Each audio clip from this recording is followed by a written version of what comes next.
Hello and welcome to the 87th episode of the Destiny Community Podcast. Not much going on this week in the Destiny universe. That TWAB was pretty empty. Pretty darn empty. Yep. I hear Crucible Labs is also pretty empty. Pretty empty, exactly. There's really nothing to talk about. Episode 87. We got a great cast lineup for you guys tonight. Pope, I'm gonna let you take it over right here.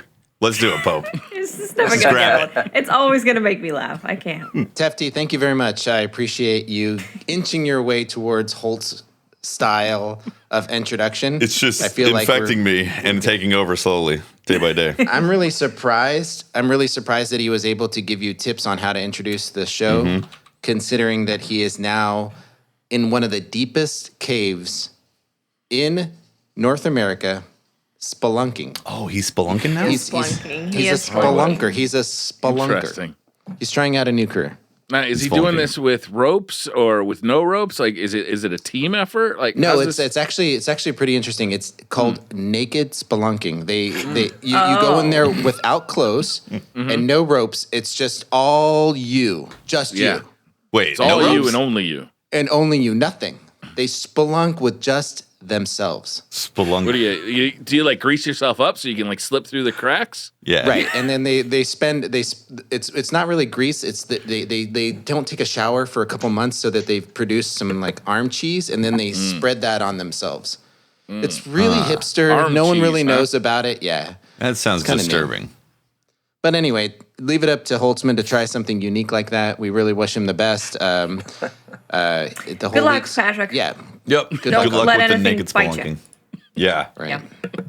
Naked spelunking is definitely the wave of the future. Tonight, we have two guests on the show that I've been excited to talk about. Two guys that have created a ton of opportunities for competitive players and putting together tournaments and things like that. We've got FarCogs and An00bis. Welcome, gentlemen. Thank you very much for having us.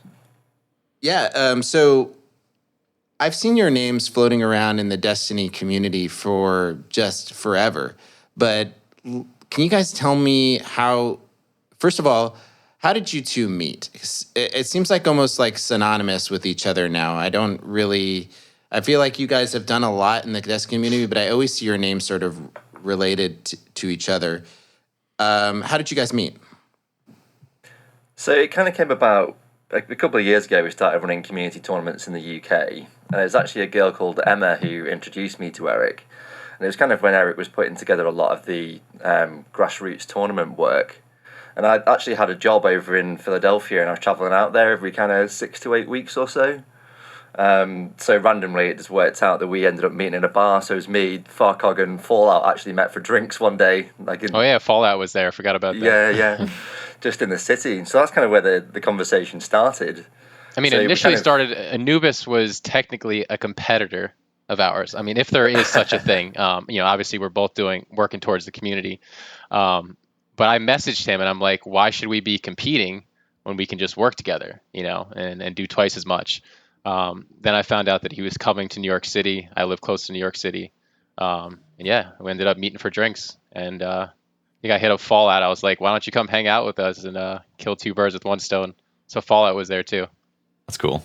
But that boy was so diseased on that day. I remember seeing Fallout and he was just like streaming with snot and all kinds of stuff. He was in a bad way. He was like, don't touch me. Don't touch me. FarCog has that effect on people, though, even when he's not sick. So, yeah. I'm sorry, not FarCog. I meant Fallout. Anyway, so this new camera is tripping me out right now. I'm looking at myself, and it's just really creeping me out. Let me tell you guys, for 2 years, I've been doing a podcast with these guys and complaining about my camera. And tonight, Wait a minute. Why don't you try... Tefty, do you remember him ever complaining about the camera? Not a single time, ever. Not once. No. Not once. Not once. Can't say I do. That makes me feel bad. It makes me feel real bad. You haven't... You're just making it up, Pope. You're putting on a show. You're making it up. It's all lies. Don't believe him. All right. Well, I want to know more about like the competitive scene. You guys had some challenges. I mean, you started back in D1 doing stuff. What were some of the challenges of putting together tournaments back then, or competitive tournaments? Did like how? I guess some of the things that I've always been curious about is how do competitive rule sets get made, and who agrees on it? Like, because there's no like official Bungie competitive rule set, is there? Well, the official Bungie rule set is to have no rule set. Okay. They've told us that many times, that they made the game. They want everything to be balanced in both PvE and PvP. That's why they never separated it. Had separate weapons for PvP.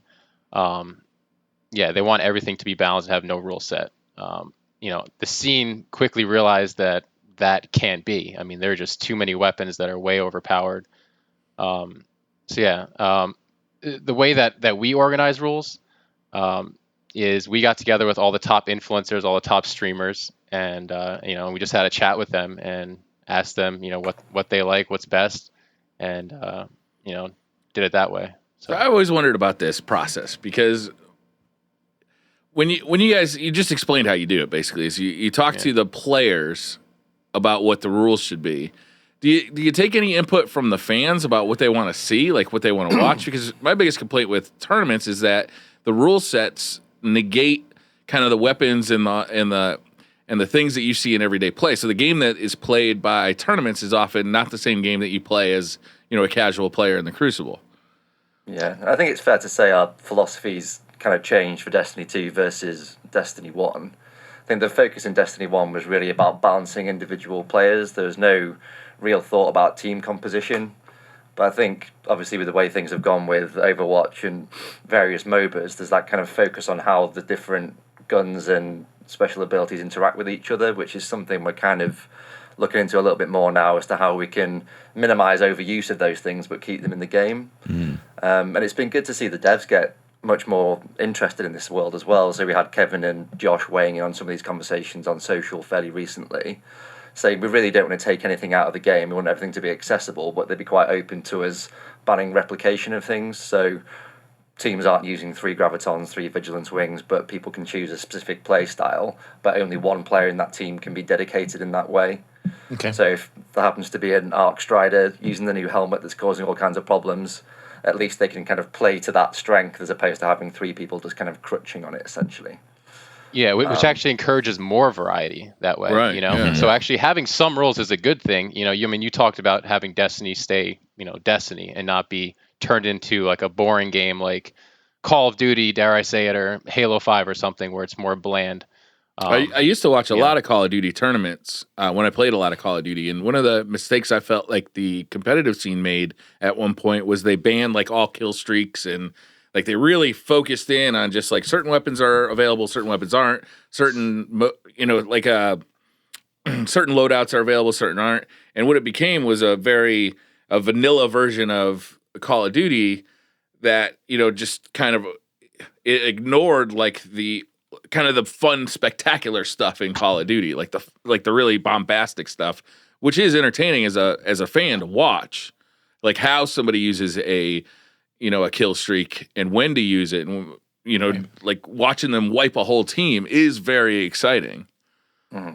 Yeah, it makes it more about strategy rather than just pure awareness and gun skill. Mm-hmm. I think that's what you're talking about. So it's more of a chess match than just But it's who's also got just the best fun. reflexes. It's also just fun to watch. Yeah. So An00bis, you've got a tournament coming up soon, Get Wreck 3. How did you come to the rule set for that? What are you going to be using?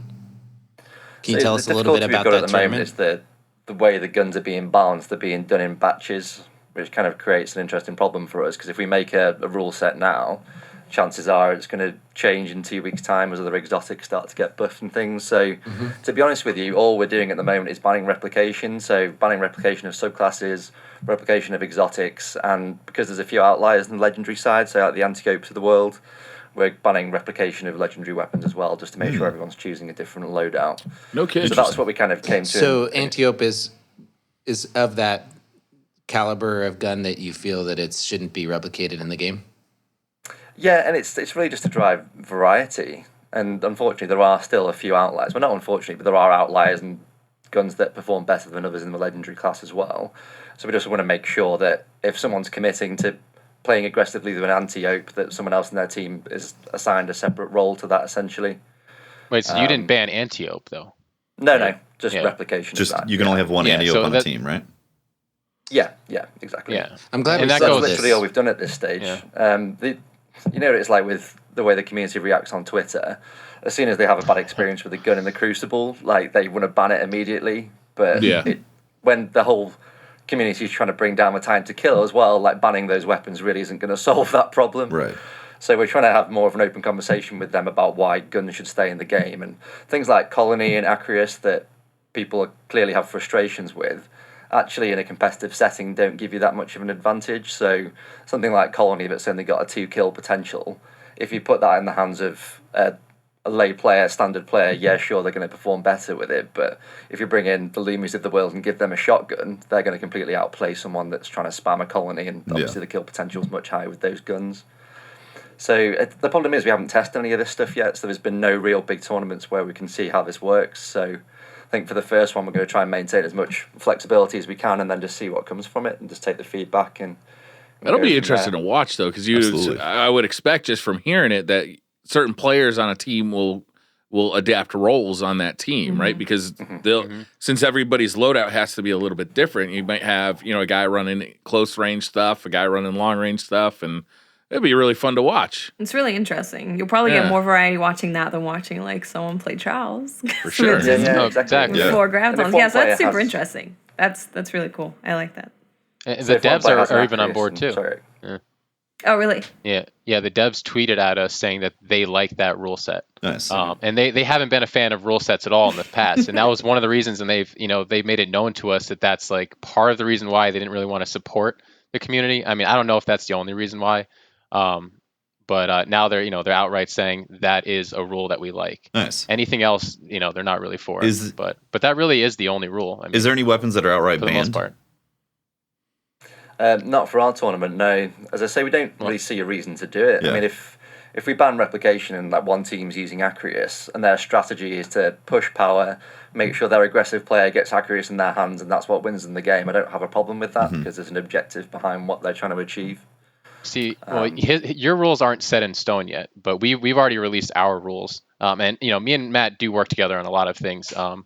But he does have his rule set a little separate for his event coming up. Okay. We did ban Acris and the grenade launch that we just Fighting talked Lion. about. Colony? The colony. my yeah. bad. We banned those two mostly because it would still be only one person on each team that could use them, but they're never going to snipe, right? If snipers were in a different slot, in your secondary or something, then we wouldn't have to ban it. But I mean, sniping has proved to be the most enjoyable thing to watch. So we really want to encourage more snipers. So I mean, that's a big reason. That makes sense. Yeah. And we've got a slightly different angle on it in that the Get Wrecked event's a big community event, so we run 2 tournaments. So we do the competitive one, and then we do a cross-console PvE and PvP mixed tournament for social players. So everyone gets to compete. So the whole kind of premise behind it was that we'll provide a welcoming environment for players to be able to experience the tournament atmosphere, because everyone enjoys competing, wouldn't necessarily enter a big kind of sweaty competition or tournament. So, and we've been really lucky. Like the way things work in the UK is slightly different to the US. So we're supported by Activision over here in a different way. So they, as publishers, provide prizes and things and provide support for us that Bungie don't necessarily have the capacity to do in the States, or that relationship works slightly differently. So back to the rule set side of things, we're trying to find something that kind of crosses across all of those boundaries for some consistency. Because we've had separate rule sets for the Sweats tournaments versus the social tournaments before, and it kind of creates a little bit of confusion and makes it difficult for people to practice and all that kind of stuff. So how does broadcasting a Destiny tournament go? When you guys you want to show it live, or you want to do, I don't know, do you guys do shoutcasting for the tournaments? Like how does a broadcast for a Destiny tournament work? You want me to take that? Yeah, go for it. Okay. I mean, because that's what we focus on. Not me personally. But my team, Solid, we call it Solid Esports. It's me, Bennett, Xander, and Peter. Bennett, Xander, and Peter handle the production, the broadcasting. And because there's no spectator mode in Destiny, unfortunately, if there was spectator mode in Destiny, the competitive scene would be tenfold. It would be way, way bigger. But because of that, and this is kind of good for us in a way, because there's no spectator mode, we created our own spectator mode. And we haven't seen this done anywhere else in any game. And Tefty, you might you're into stuff like this. What we do is we created our own server, our own custom server, and we have people stream to our server, and then we flip back and forth as if it was a spectator mode. That's really cool. That's really cool. And we have, all the top equipment. We invested our own money into this, thousands of dollars. I mean, a lot of people don't know how much of our own money we spent on this. This is not like a for-profit thing. This is just for the love, for the passion. So we essentially created a man-made spectator mode. The only issue with that is so we asked that when people play in our tournaments nowadays, especially if they're in the finals, that at least one player, preferably two, has the ability to stream, because if they can't, then there's nothing for the viewers. Do they stream to Twitch on their own too, or is it like mandated in the tournament rules that you have to stream to the server and not to Twitch? So we've done both, and we actually recently partnered with Restream.io, if you guys are familiar. Yeah. And that allows them to stream to their stream and to ours at the same time. And our format that we do now is we do that for the qualifiers and up to the quarterfinals, and then after that we make it so everybody's supposed to host us, and then we have it exclusively on our channel. Cool. So, that's great. When's your first online tournament coming up? The online invitational. Yeah, so we just solidified that yesterday. So the next 2 months are just crazy with Guardian Con. My team has like multiple weddings they got to attend. I have some things I have to do. You have Get Wrecked coming up. So it's hard to find the perfect date. So I'm going to say the two dates, but if anybody's like, oh, why'd you pick that date? That's why. So we're doing an invitational, and we're doing PC only just to start out. What we're trying to accomplish is we're trying to showcase what the community is made of, or what the community can be, because the community is essentially non-existent right now. So we're doing a qualifier event where anybody can play, and that's going to be June 24th, I believe, is the date we settled on, a Sunday. Yeah, it's 24th. It's the day after. Yeah, so that anybody can play in that, but PC only again. And then July 7th and 8th, we're going to have the invitational, and that's going to be broadcasted. The event on June 24th is not going to be broadcasted. So. What do you do about, since you're playing on PC, do you have any restrictions to input methods? In terms of if they can use like controller or not? Controller, keyboard and mouse, Zim? I didn't want to have to talk about this, but you're forcing me to. So I'm just going to say the way things are right now. Things are open to change, but right now we are not banning controller. And I know a lot of it's always tough when you have to go against the leaders, because people could say I'm one of the leaders of this community, but I'm really not. The leaders of this community, and I say this all the time with anything else, it's the influencers. People who have the most influence over the community, people like Luminosity, people like Triple Rec, and Cooch, those are the people who control the community, right? If they're not on board, then you don't have a community. So who cares? The community's gone. So I don't know. Some of the top dogs, the leaders of the community, aren't into allowing controller, and I understand why. But right now, we just don't see that there's a major problem with it. Bungie has said to us that they don't want us to ban it. So as of now, it's not banned. I think it makes sense for at least, the first time out the gate, just being like, let's just see how it goes. It's PC, all input is welcome. And then if people really don't like it, or they're fighting against someone where they're like, this just feels unfair, this is weird, then you can kind of go further with it. But I think for the first one, like, that makes sense. Yeah, absolutely. Exactly. With the skill and speed of those players, I don't know if you guys saw the clip that Waller put up on Twitter. and the speed he moves the keyboard and mouse, I would think a controller player at that level will be at a massive disadvantage. I think that up to a point, like it will be a slight advantage, but then as soon as you hit a certain skill point, I think that gap for is sure. going to increase. Yeah, I've experienced that. I've been like, okay, yeah, you can definitely tell when people are using a controller with the weapons they're using and how they're moving. And you see someone who's using a keyboard and mouse, they turn around instantly, right? It's a big difference. Have you ever watched Say Walla play on keyboard and mouse? Oh my gosh, Yeah. it's like you're having a seizure. That's nuts. And so, An00bis, when's your Get Wrecked 3 tournament? So 23rd of June. So our format says it's slightly different. So it's kind of social based. So we there's a bar in the UK which is a big kind of retro gaming bar, but it's got 2 gaming arenas out the back. So we're going to have like a big social tournament in one, the competitive tournament in the other, and then retro gaming and stuff in the kind of central atrium. But we do a pub quiz, so like Megan E and Bife are going to be pub quiz masters for the night and that kind of stuff. We have a big after party. That's cool. So the big thing for us is trying to keep the community together. Like we don't want to separate the casual players from the competitive guys, really. Like obviously we have to do that from a play perspective, but we just want to give them a place where they can all hang out and kind of find a home amongst the other Destiny community members. So people are actually, the players are going to be in the same room together? That's amazing. Yeah. So That helps with connections. it actually comes down to what FarCog was saying about the kind of job change. So I've started working for a company that essentially builds gaming arenas around the country. So we've got 19 now. Oh, nice. And this bar is part of that. So it's a little bit unique in that it's got this big social space in the bar and you can get food in there and we're going to get a DJ and all that kind of stuff. So it's just going to be a big party with a tournament associated with it, essentially. Yeah. Kind of back up, explain. So me and An00bis, we do a lot of things together, but we're very different at the same time. And in essence, what I do is I'm for the most competitive as Destiny can possibly get, that community, the serious competitive players, like the Luminosity, like the War Bulletproof. And An00bis does support those people as well, but his main focus is social competitive for everybody is able to play it. And then he also does the serious competitive too, but usually when he does that, he invites me to run that part of it. So that's kind of where he's coming from with that. So a lot of his events, it's drinking the whole time. Like it's literally a party like the whole time. And I've been to one before. Last year I flew out there to the UK and it's fun.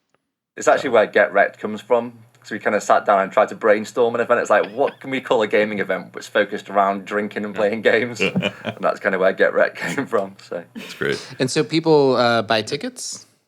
Yeah. So there's like 3 tiers essentially. So there's a social ticket, so people just want to come, turn up, watch the games. Eric and his team will be helping us with the stream. So the reason we work so well together is kind of FarCog fills in the gaps that we can't do and vice versa. So we'll be pushing the stream to them for the competitive side of things. So social tournament tickets, they'll just we're doing that cross-platform, so we have to do a scoring system essentially. So we'll do like nightfall races, we'll do some like story mission speed runs, things like that, and then we'll rank those teams to try and find a winner as opposed to doing a pure head-to-head PvP tournament. And the competitive tickets, we will have a cash prize that'll just be a standard double elimination tournament for those super sweaty players that want to prove themselves. But because of the way the community is over here, we'll have to do that on PlayStation. We would have liked to have done it on PC, but the player base wouldn't have been there to support it from a live perspective. And we kind of got to take that into consideration when we're trying to fill a room with people. But now that the community is split, right? FarCog, you said you're doing yours on PC. An00bis, you said you're doing yours on PS4. Is there starting to be kind of the competitive scene is going to be here for Destiny, or is it still really up in the air as far as, last time it was clearly on PS4, right? Mm-hmm. But now, the majority, yeah. And now, a lot of players really like the PC version, but obviously there's a lot more players on PS4. So, how do you even tackle that? Which is funny, actually. You remind me. Let me tell this quick story. The way I actually originally got into this scene from the beginning was I was a fan. I was watching, I think, Pashi. I think it was the first competitive type player I was watching. And I was addicted to it. I was watching it all the time. I was always in his chat lurking. And I'm like, man, this is awesome. This is really cool. I've always been a fan of competitive gaming. And he played on Xbox. And so did War Bulletproof and all these other really good players. So that's where the first scene, from my perspective at least, there might have been a PlayStation scene happening at the same time. and I reckon there was, but it was on Xbox. And then I found out later, all of a sudden, that people like Luminosity were rising to the top on the PlayStation scene. There was an underground, sweaty scene happening in PlayStation. And this is funny, is that it was like October 2015 or somewhere around there. Some people came up with the idea of having the top Xbox players play the top PlayStation players. So essentially, like Luminosity versus Pashi was kind of like the big thing, the big craze. And that was what really caused me to get into the scene.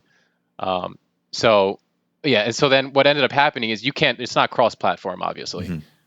So players had to play on one console. How do you play each other? So what ended up happening was they decided to play on PlayStation. So a lot of people had to buy PlayStations. I think Pashi, I don't think, owned one, so you had to buy one. And then they just decided, like, we might as well all just stay on the same side. So that's when the official scene, carried over to PlayStation. And now, fast forwarding, the reason we're doing this display or this showcase on PC, the community is no question way bigger on PlayStation right now, but we're showcasing the main competitive scene on PC because, I mean, unlimited frames as opposed to 30, the game plays completely different. I have it on both console and PC, and the game is, for PvP especially, it's not even the same game, in my opinion. And I know a lot of people are probably going to be upset when I say this, but I truly feel the game is different. It's just not the same on PC. So I feel it plays the best for competitive. Not to say that we won't do events for console, but from my experience, it just plays way better on PC for competitive. So that's what we're going to try. Ultimately, it's probably going to end up being wherever the community falls, I guess, will be the main scene.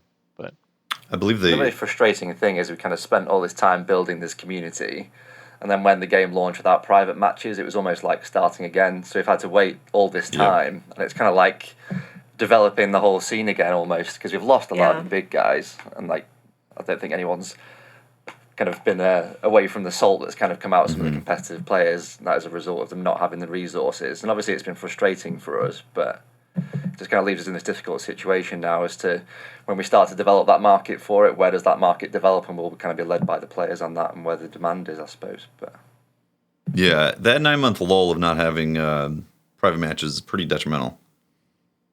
Because it was crazy. Yeah, like it for not just for like PvP side, but like just for testing things in general. How did that feel to you guys? I mean, that must have been like a kick in the stomach. That must have been hard. You have no idea, man. But when you do live events, it makes a real difference. And something else that happened that really affected us for the casual tournaments is everything that we used to do that was taken out of selectability. So we used to do strike races, like we used to do a load of other activities that you used to be able to choose from the director.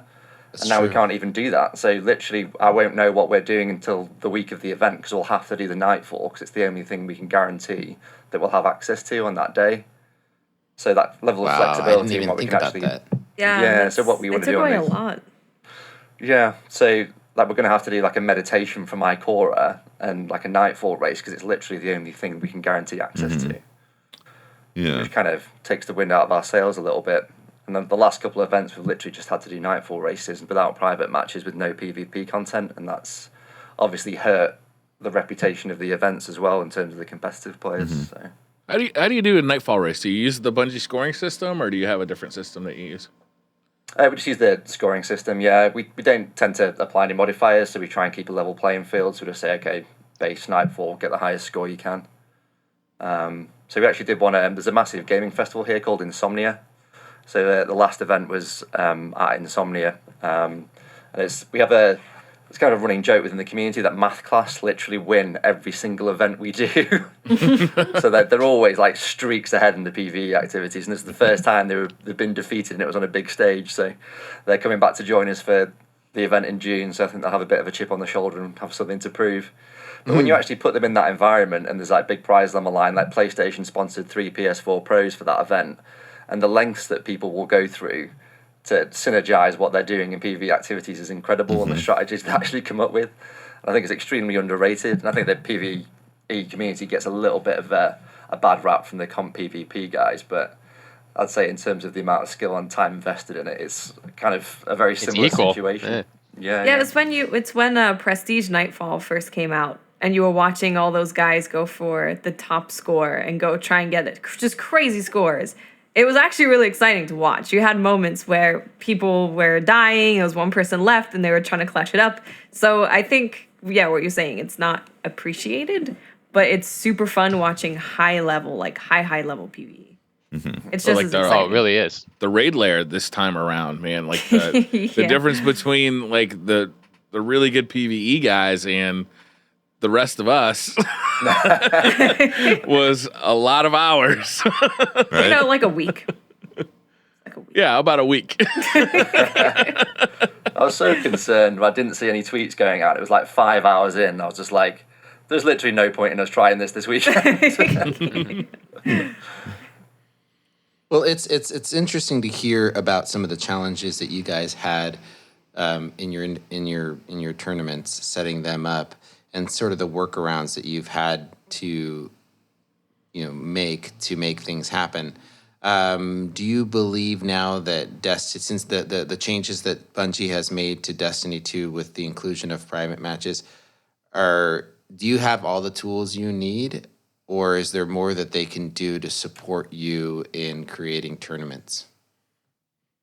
Three big things we could get. One, spectator mode, which would change things drastically.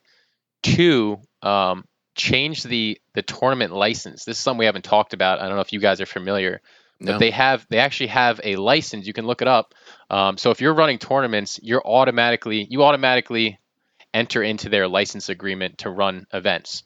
And you have to abide by these specific rules. Basically, it says that you can't make any money. You can't make any sort of profit. Like sometimes I have to hire people, casters or, production people, a lot of different things. Or you just want to make a little profit because you're taking so much time out of your life to do this. You're taking time away from your job, your family, all this stuff. So you want to make a little bit of money, right? Or money for the prize pool, something.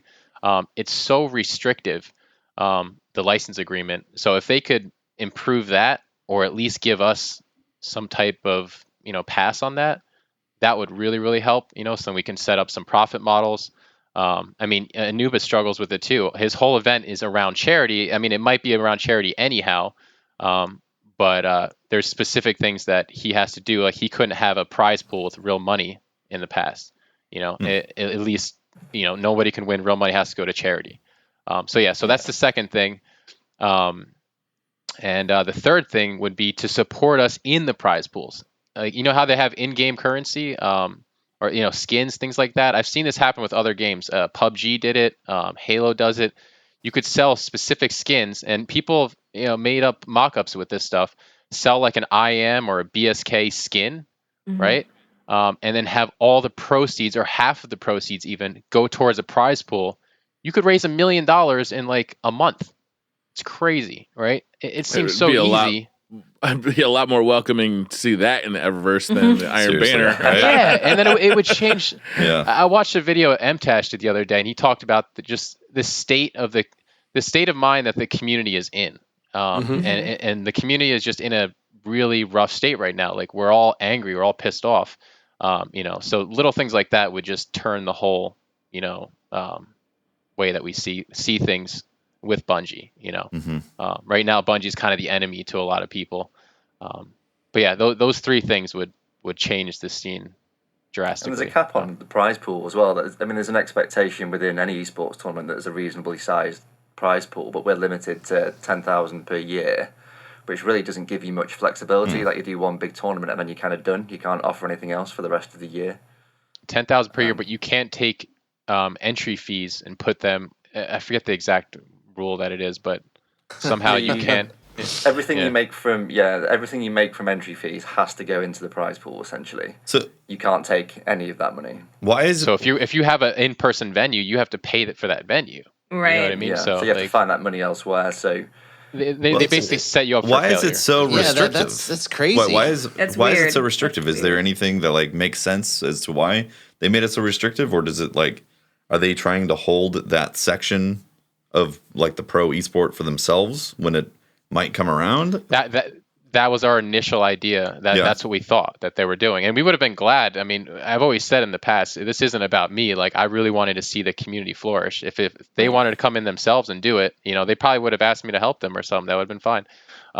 But clearly that wasn't the reason. And obviously, the guys that work at Bungie are very smart people. Like, I think they know exactly what they're doing with this thing. And to me, it's clear as day. It basically says, we do not want you doing these things, and this is why it's written this way. Interesting. Yeah. So, which I don't get it. Why even make private matches to begin with if you're going to have all these catch-22s? Why make private matches, and why make the weapons balanced for PvE and PvP? Especially for Destiny 2. Especially for Destiny 2. Yeah. If you don't want to go down really that path. Confusing. That's weird. And in fact, I received a lot of hate, like, directly at me, people like claiming that I changed the game and caused Destiny 2 to be the way that it was. Because that was my alt account. No, that was my fault. Apologize. That was on me. That's definitely both. Yeah. Yeah, that's on me.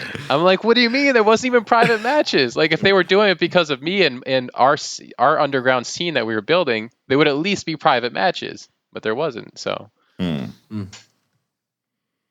it seems like Bungie could show, the competitive scene a little bit of love, and it sounds like they've done it to a small extent with including private matches. But there could be some of these other tools that you guys are looking for to be implemented. Yeah, it's just kind of the baseline for the future. I know there's a massive amount of changes coming in September, and things are kind of getting trickled out to us now, but we're kind of hoping for some wholesale. That was my next question for you guys, is of what you've heard that they are doing, what interests you the most, or has there been any brightness on the horizon for you? I mean, we haven't heard much from a PvP perspective really at all. I mean, we're just hoping for more flexibility in what we can achieve, really.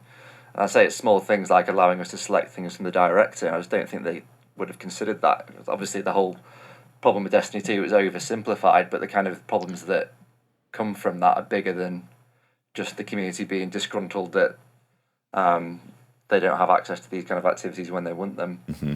But I really couldn't comment on anything they've seen that's positive for the competitive community. Obviously, the rank system is a massive step in the right direction, but I think we'd all probably agree that needs some work, and the matchmaking side of things probably needs to be adapted to suit that model. What about weapon changes, weapon slot changes and all that coming? Do you think that's going to be huge? It'd be interesting to see what that's going to look like, yeah. And I'd imagine from a tournament rule point of view, that's going to shake things up completely and have to reshape your rule set completely because of all the weapon slot changes getting, or whatever that system is going to shake it up. Mm-hmm. Yeah, absolutely. Which is one of the reasons why I'm not overcommitting to any kind of massive wholesale changes at the moment, because we're expecting those things to happen. And obviously, with potentially random rolls coming back, if that's what the weapon randomization means, that's going to be great for the community, great for the game. I think we'll all play it 10 times more as a result. But then we're going to have the same problem of like random perks and the looking chambers of the world and things that we're going to have to start to consider and kind of drill down into. But to be honest, that's kind of a fun part of our job, is kind of working around all that and seeing how the community responds to it and what feedback we get and making those kind of changes. But absolutely, that's what keeps the community alive, is having what people like about Destiny. And this is kind of weird, kind of counterintuitive, but all the complaining. Remember, so people now talk about Destiny 1 as like the perfect game. They always say that. I know. But all of us here know, we've lived it, and we remember that the complaining has happened since the beginning of the game, all the way up until now. It was perfect, and we loved it. Right. There's always been dead since 2014. The beta meta was just so crispy, man. Right. Oh my god, dude! The beta meta was broken. It was the alpha beta. It was the alpha. Alpha beta. The Friends and Family alpha, the alpha was the one. If you're lucky enough to play it. I still got my character on the moon. What actually keeps the game alive, in my opinion, is having those things to talk about. And Bungie, Deej would refer to this a lot. He'd be like, people are very passionate in this community. He would always say that. They're very passionate. That was his way of saying, like, you jerks, shut up. You know what I mean? But like, that's like a nice way of saying it. But you need that. You need those people that are tweeting out on Twitter, saying like, "Oh my gosh, the Thorn is so overpowered. Like, you should ban that." And then it gets like 3,000 likes and retweets, right? You need that sort of thing. When Destiny 2 came out, it was so bland. There was nothing to talk about, so it ended up just killing the community. Yeah. So. Yeah. I mean, nothing stood out, and there was nothing to chase, and so people moved on. Yeah. Nothing special. Yeah. We got to talk about the TWAB this week. We have to get to it because there's so much in it. Plus, we got to talk about Crucible Labs. There's a ton we got to talk about. So, can you guys tell us when the tournaments are and how we can watch them? Yeah, so Get Wreck's obviously a live event. So if anyone's in the UK that wants to come along to that, they can just go to our website, which is getrec.co. So all the information and things is on there. We've got some pretty incriminating photographs from the previous events as well. If you want to laugh at Bife after he's been drinking out of his drinking horn for an evening, there's a bit of evidence on there for that. And then we'll be broadcasting it through the Get Wrecked Twitch channel, courtesy of Eric and his team. So we're going to push the feeds over to those guys because they've done such a good job in the past. Like Bennett and Xander are two of the most underrated casters you'll ever see in your life. Like the passion those guys so showed. good. At Guardian Con last year, they casted beer pong tournaments in our party house that we had. Got some amazing videos of it. So yes, that'll definitely be worth tuning into. And we'll probably just cast the semi-finals and the finals from the comp tournament. But yeah, over to you, Eric, for the invitationals and stuff. Yeah, so you could follow me at FarCognitions or follow at Destiny Tracker. I haven't mentioned, but I work closely with Destiny Tracker. So this event coming up is in combination with them. We have an open qualifier that we're doing June 24th. It's a Sunday. And then we have an invitational July 7th and 8th, 2 days. We're probably going to be just broadcasting the end of the day on July 7th and then the whole finals on July 8th. So we're most likely going to have 1 or 2 spots open for the qualifier, and then the other 6 teams are going to be invited directly. Again, the purpose of doing this is to showcase, the talent and what there is, what the scene can be. So that's really cool. Cool. Yeah, I look forward to watching it. Cool. It's always fun. It's gonna be awesome. So speaking of the Crucible and being competitive, we got some news about Crucible Labs, some disappointing news, and then we actually got to enter Crucible Labs and try out a new game mode called Showdown. So the big thing, the thing we learned about Crucible Labs was that no sandbox changes would be reflected in Crucible Labs.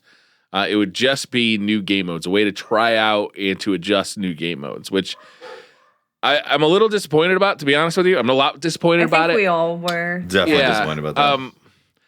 And for some of that, I do blame Bungie for not communicating that right from the get-go. Mm-hmm. But I got to take some blame on myself for that too, for just letting conjecture just run wild and just like assuming that they would do something like, changing the sandbox and allowing, 3-shot hand cannons in like that part of the game and stuff like that. When I read Crucible Labs, Crucible Labs. What? Crucible Labs. When I read that, I immediately thought, I don't think there's going to be sandbox changes in there because the way they have the game coded, and it just seems to be really difficult to make 2 separate sandboxes or to change some things via hard coding and all that. I was like, I don't think it's going to be sandbox changes. And then I got hyped about it and was like, but what if they do, man? That would be so awesome. Go in 3-tap hand cannons. Gosh, I can't wait. I'm going to be super speedy. It's going to be tight and skinny. Oh, my goodness. Be surfing. I'm going to have bones. Oh, my God. It's amazing. Yeah. Maybe even throw a sniper rifle in the special, maybe. And then just disappointment. Yeah. I'm not mad at Bungie about this thing though, because I understand, like they explained, they just can't do that right now. Mm-hmm. And they've said, it's not like Sandbox is like, no, we don't want to show you our future stuff. Go away. They're like, no, I'd actually really love to take advantage of that, but we can't do it right now. Yeah. So I was very disappointed with that, but I wasn't mad at Bungie about that. But the Showdown mode is a different story. Josh Hamrick tweeted about it a little bit and kind of explained it pretty well. And it kind of sounded like they'd almost need a separate executable, right? Yeah, separate install. They need a separate install to really do the sandbox changes because everything is so connected. Yep. I mean, we should have seen the writing on the wall on that one. Well, the problem is they said Crucible Labs, and when you say Crucible Labs, you immediately think we are testing broken stuff that will probably not ship, but we're on the frontier. We're trying it out. Yeah, we're cowboys on the frontier, experiencing new worlds and stuff. And it's just a playlist, is essentially what it is. Yeah, it's basically. Can you blame people? I mean, you look at Fortnite, you look at Overwatch. I mean, that's kind of the norm for things like that. I don't know if I've ever heard of a mode that just tests game modes, and not sandbox. Yeah, exactly. Yeah. Yep. And so we knew that. Okay, that's fine. It's fine. But we can test new game modes, and we can put a lot of input into those game modes, right? Like, we can be like, heavy's up too much, rounds are too long, respawns too long, spawns are bad. Like, we can have a lot of input in the modes. But then you load into Showdown, and it's doubles. It's Clash, but with Clash rounds. with the rounds, yeah. It's Clash/Survival. That's what really disappointed me, and that I was kind of upset about that, because with Crucible Labs, I was like, this is a time for you to just throw something at the community and see what we think about it. Mm-hmm. Whereas this is just another Slayer mode that we've played in 20 different variations in the game. So it was. And usually you're such a fan of Slayer modes, Watts. I hate them all. Hate every single one. Yeah, I was disappointed. I was like, come on. We have, 2 objective modes in all of Destiny 2? 2?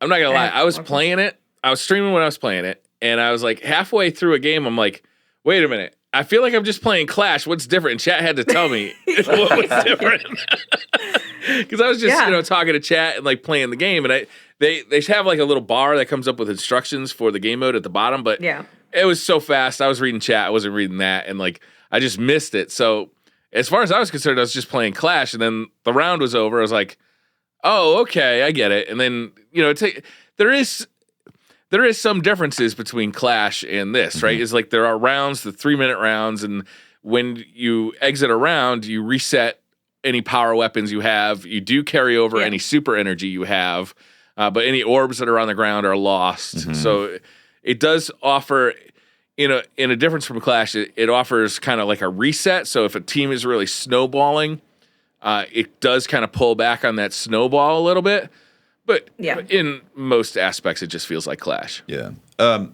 With the new mechanics and the raid layer and things as well, you'd hope they'd do something a little bit more creative.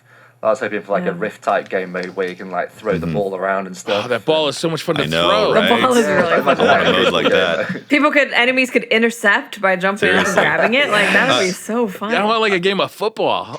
So we're slamming on Crucible Labs, rightfully so, because of the way they positioned it. But in the TWAB, which I know we're not going through the TWAB at the moment, but I think this is a perfect time to talk about what they said in the TWAB about this, is that they intentionally made something pretty simple for the first test of Crucible Labs, because they're testing the system itself to make sure it's working and that people can get in there. And that's fine. Yeah. So there is that side of it. We're, I think the community as a whole feels this way. It's like, what? This is just Clash with the side of mayo or something. I don't understand really what the two have to do with each other. What does the game mode have to do with testing out whether the Crucible Labs works? Because they need to make sure it works. Like if they had added Rift, though, would that have changed? Well, Rift has never been in the game yet, and what they want to do is they want to make sure that people can actually queue into the playlist, and things like hanging in matchmaking for 10 minutes because somebody has an AMD GPU doesn't exist. You know what I mean? Yeah, but why? I don't understand what the game mode has to do with that. Because it's maybe they didn't want to make something too popular. Is that what you're saying? No, I think from what I take it in how they position these things is that something as simple as adding a playlist to the game has the potential to break Sunshot. Yeah.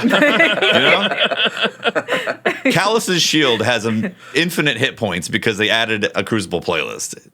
And now they have to like patch it via hard code and all that. That's what I take from the developer notes in this. Okay.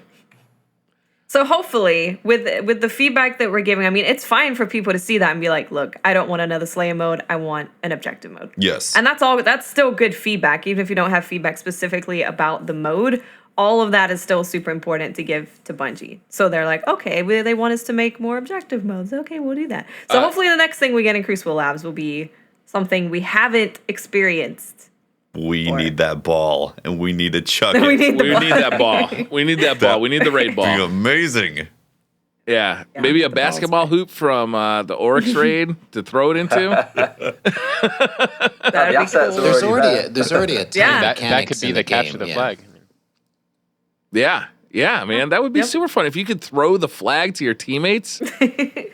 Oh my God, that would be would be awesome. amazing. That'd be so fun. That would I be wish very they'd farm this out to the community. Like a Forge mode in Destiny would be incredible. I know Oh, it's been God. mentioned before. Oh my God. The gosh. creativity that's in the community. Like there'd be no content droughts. Like the creative No. It'd be Say endless. it. thrilled. Free marketing it'd all be over social amazing. every single day. Anubis, that Seems is like one a- of the real hopes I had for Destiny 2 is that we would get a Forge mode in Destiny me 2. too. And obviously it didn't happen. I still got that hope for Destiny 3 though.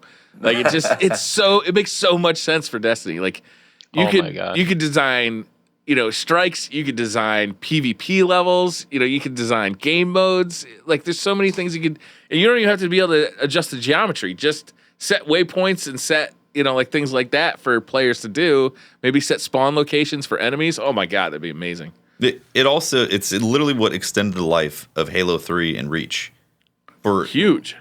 like years, because the people were able to do that, and they had just community events around it. Yeah.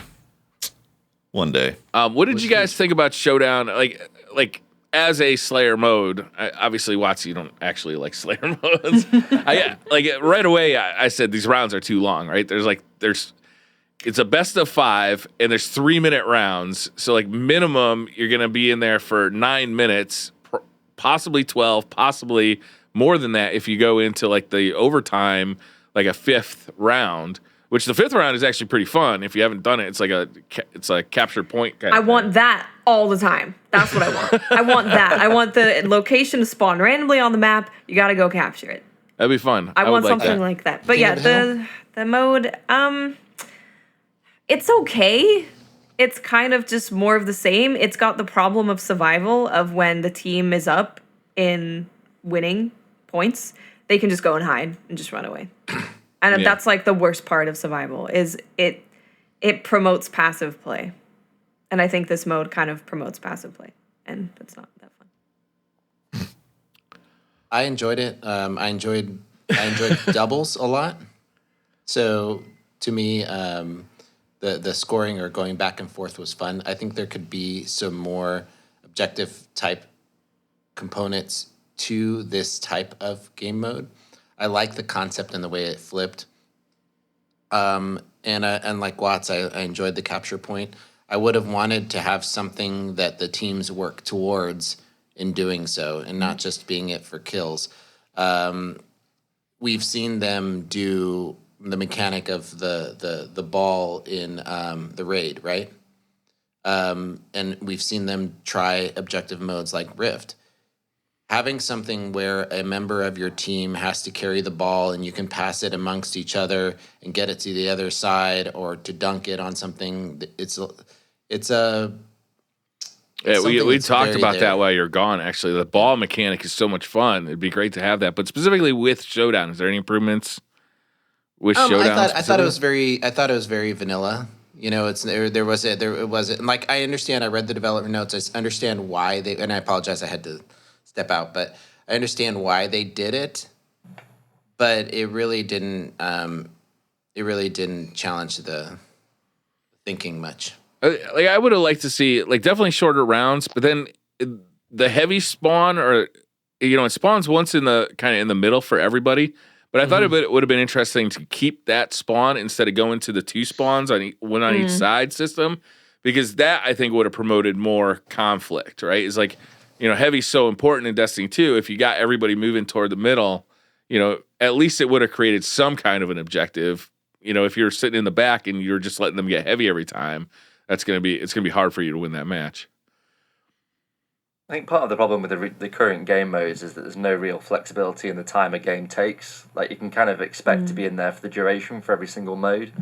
I think part of the reason Trials was so successful was because you could wipe the floor with someone in like 6 minutes or something if you really wanted to, and you were kind of on a like roll. 3 minutes. Yeah, it's crazy. Yeah.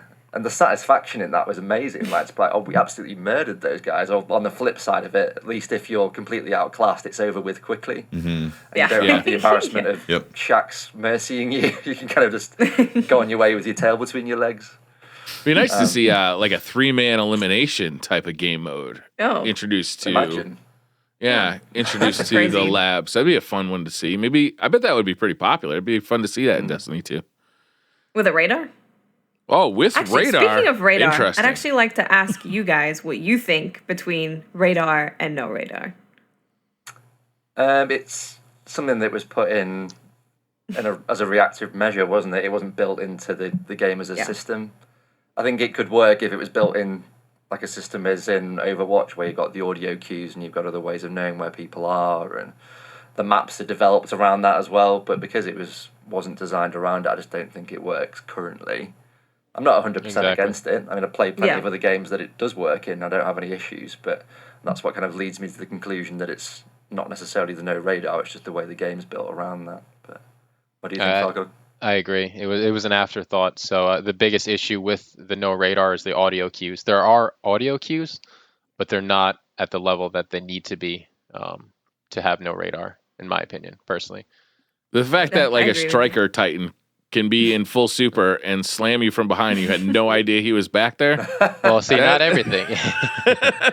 That's weird. You can definitely hear it. There are definitely audio cues. You can hear those boots things tapping like on the ground swords too. when they're running. You can hear it. To this day, I don't really understand why swords in PvP make you go into third person, because that's such an advantage, especially in no radar. That you can just hide round a corner, and see where everybody is, and then just poke Swords someone in the eye with a and sword. emotes, right? And dancing and those kind of I'm things. actually glad you brought that up. That's another rule I forgot to mention. That's a new rule we just implemented, I think, yesterday, was we're banning emoting in competitive now. So for that reason. How do you defend that? Or enforce that? Enforce it, yeah. So there are a variety of rules that can be hard to enforce. Maybe the controller thing, but if you're truly in the scene, there are ways to know. I mean, you can know if somebody's using a mouse over keyboard. So a lot of the games are streamed. It just comes out somehow. Like they might get away with it once or twice, but eventually somebody's gonna know that that's the person emoting. Mm-hmm. Yeah, I mean, it shows up on screen sometimes for certain emotes, but not all of them. So it's kind of a good faith thing. And if you get caught doing it, I mean, you could potentially get banned permanently, because how could we trust you for anything else? Yeah. Right. So. Bungie is looking for feedback on both the lab and the showdown game mode. So they literally ask a bunch of questions. What did you think about the mode? Was anything confusing? Did anything seem missing? Spawn issues, how long was it? Like that kind of thing. So they are looking for feedback on that. And you can leave feedback on their forums. We also got a pretty exciting announcement. Did we ever?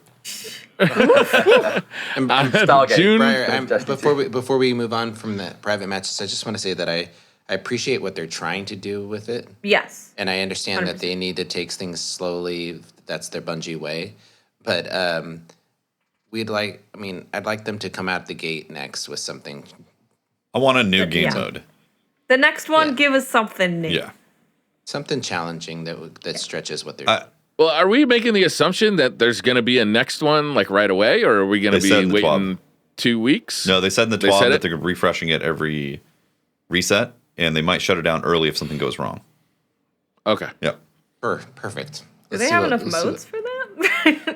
Let's be like, guys, just put zone control in there. It's the same thing. Just change the modes a little bit. I mean, just read the Reddit. They'll get plenty of ideas. There's plenty of ideas from the community. Making a mode. King of the Hill. I know they can. I know there's a bunch of stuff they can do, but how fast can they make a mode? Maybe they got a bunch of stuff. I mean, to show me work on. budget. Sounds maybe, and if so, that's exciting. So Bungie announced today on June 5th, Tuesday, June 5th at 9 a.m. Pacific. Next Tuesday. That's next week. The year 2 reveal will be streamed on Twitch TV /Bungie. So this is going to be the Taken Queen for whatever that's worth, right?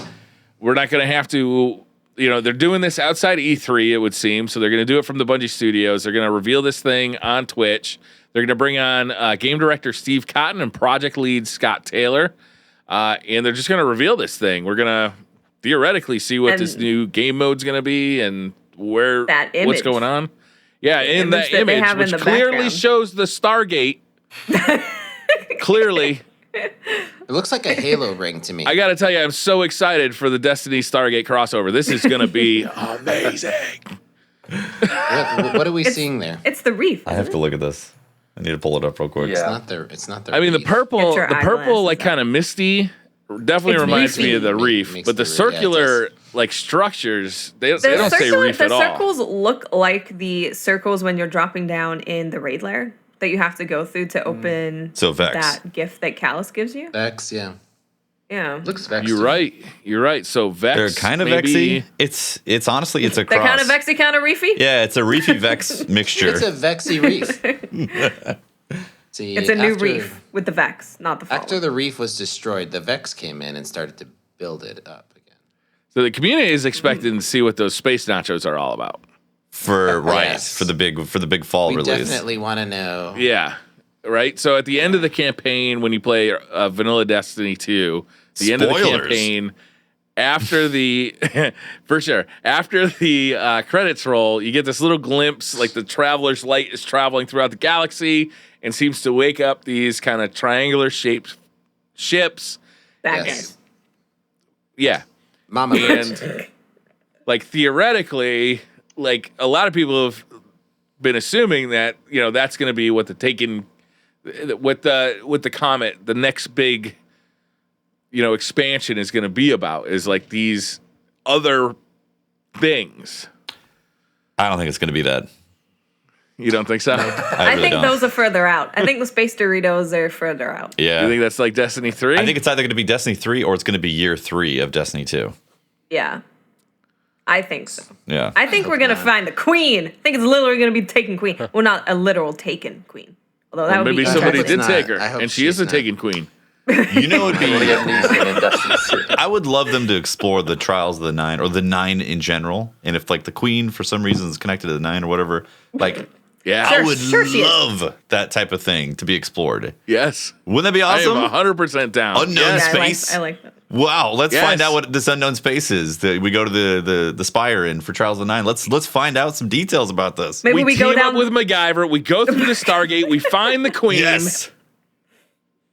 And then we we have go a whole down the TV butthole series. in the spire, A whole and we TV end up series. in a different A place. couple of spin-offs where we find the Queen. Atlantis. Yes, It'd be great. The Queen. Yeah. That sounds like a glorious trip for year 2. I'm way down for that. Can Randall the Finally came Vandal across like be our guide? That even better. He's actually a playable character. We're going to be His head. Is We're your gonna be ghost. Randall. His head is your ghost. Randall's your Pop ghost. out. You're like, Bungie, you hear that? If I can't be Randall the Vandal in the Taken Queen, I'm going to be very upset. legit though, I'm like super excited about this. When I saw this, I was like, oh my god! Next week, next Tuesday, they're gonna talk about year 2, and it's not like We're gonna find. they're not just talking about like, hey, we have a fall expansion coming, and then we're gonna go Right. silent for a year. They're saying year 2 of Destiny 2, so like they have content planned for the year. At least it sounds that I way. hope that's what that means. That's what it sounds We like. get to Year find 2 the world reveal? that we're gonna be fighting in. I'm excited. They're going to reveal they have nothing planned. We have a tendency to One of those usual ones. where We've they got reveal some more what the next reveal will emotes. be. We got some more emotes. yeah, they have a tendency to keep We got a expectations Randall the high. Vandal. Yeah. I mean, I'm excited for this, obviously. June 5th. It's right around the corner. It's right around the corner. I'm sure we'll get more details as the summer goes. I wonder if they'll reveal that new game mode, though. Like, I hope. that, redacted. There's a new I don't game mode? know. I think Like, An00bis knows. It'd be cool. That would get hype. And then do you think they'll also be at E3, or do you think this is like in lieu of E3? I'm assuming. Like I've been assuming the whole time that they're going to be at E3. Yeah. That's what I've I'd been be very assuming surprised too. if they weren't. did Rise of Iron really make an appearance at E3? Didn't it? Didn't they have something? I could have swore I remember Deej talking to like Wasn't Twitch it or something. SRL or something? No, that was No, a that was at PlayStation TwitchCon. experience. That was PlayStation experience. PlayStation experience, yeah. Yeah, I'm pretty sure they had a low presence for Rise of Iron, but they were there.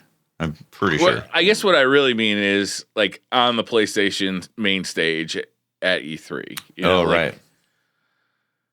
I feel like this is going to be the main thing, and then everything else is going to be, here's that info that you heard again, for people who don't follow it closely.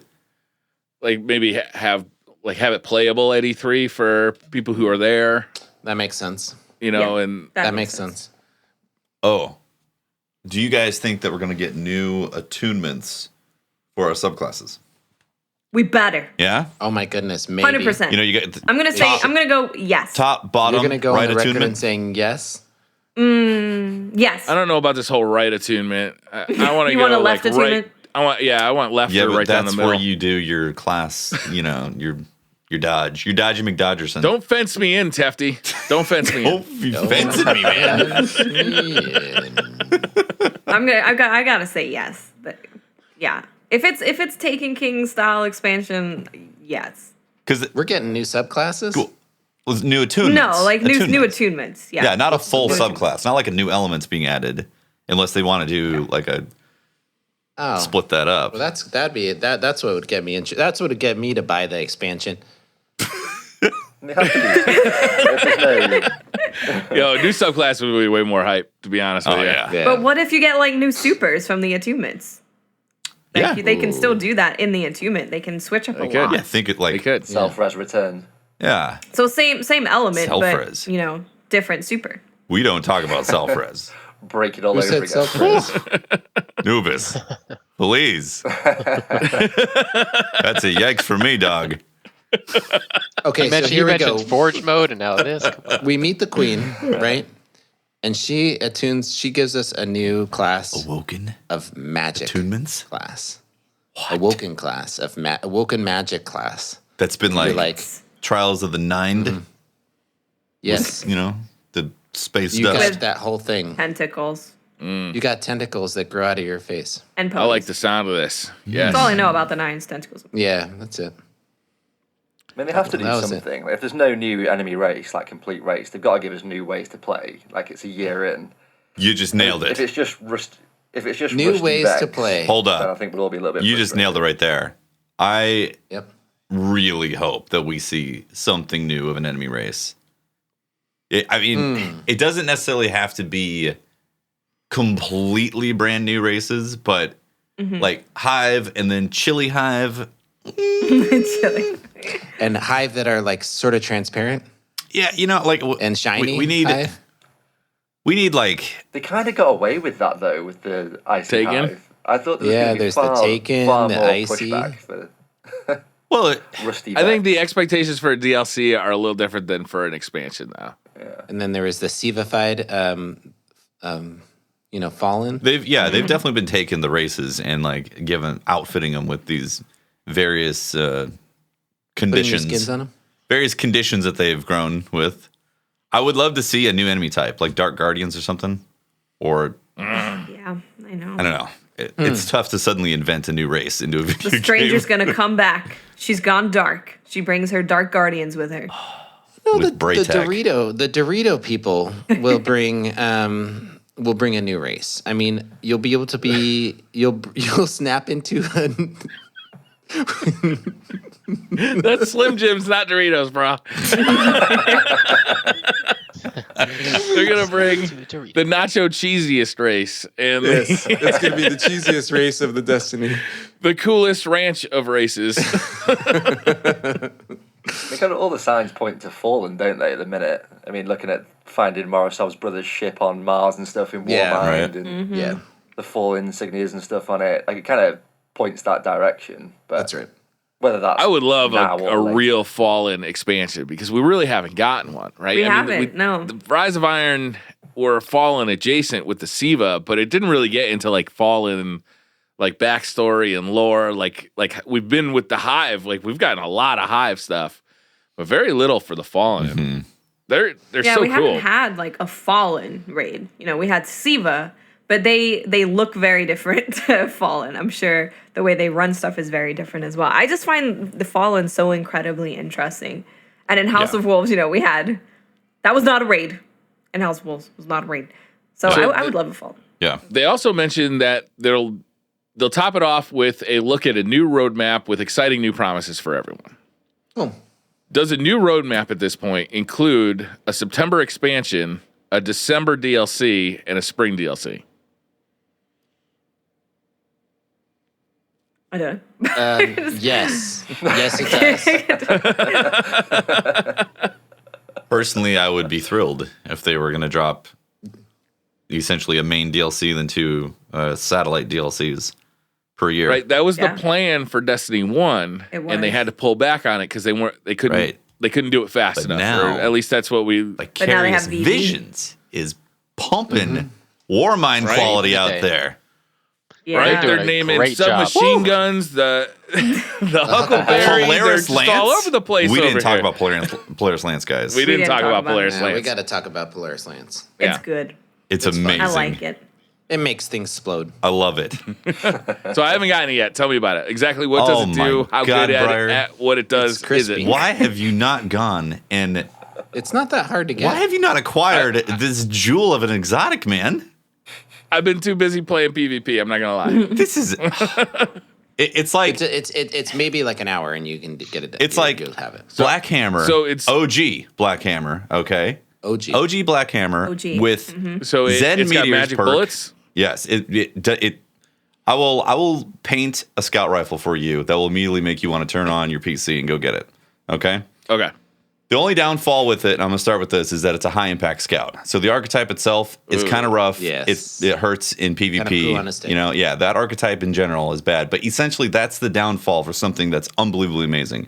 It's got OG Black Hammer Is it- abilities. So you get ammo back out of the ethers. They're, mysterious beings from above fly down and insert bullets into your magazine as you're getting crits. I like it. Okay? You don't have to get kills, you just get a crit. Every single crit, you get a bullet back.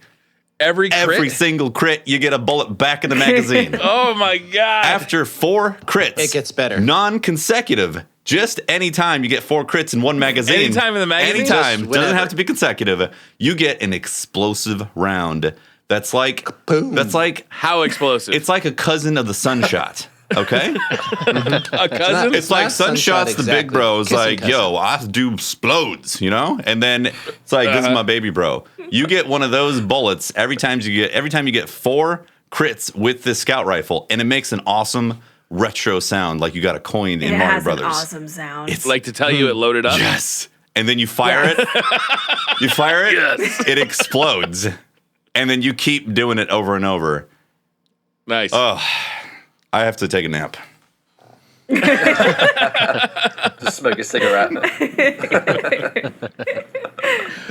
Well, I'm gonna have to go get this thing. It sounds good. It's a PvE gun, not a PvP gun. It's PvP. It's a PvE gun, you, definitely. you get outshot by a lot of stuff in PvP with it. Although setting someone on fire in PvP and them dying kinda from cool. it is pretty fun.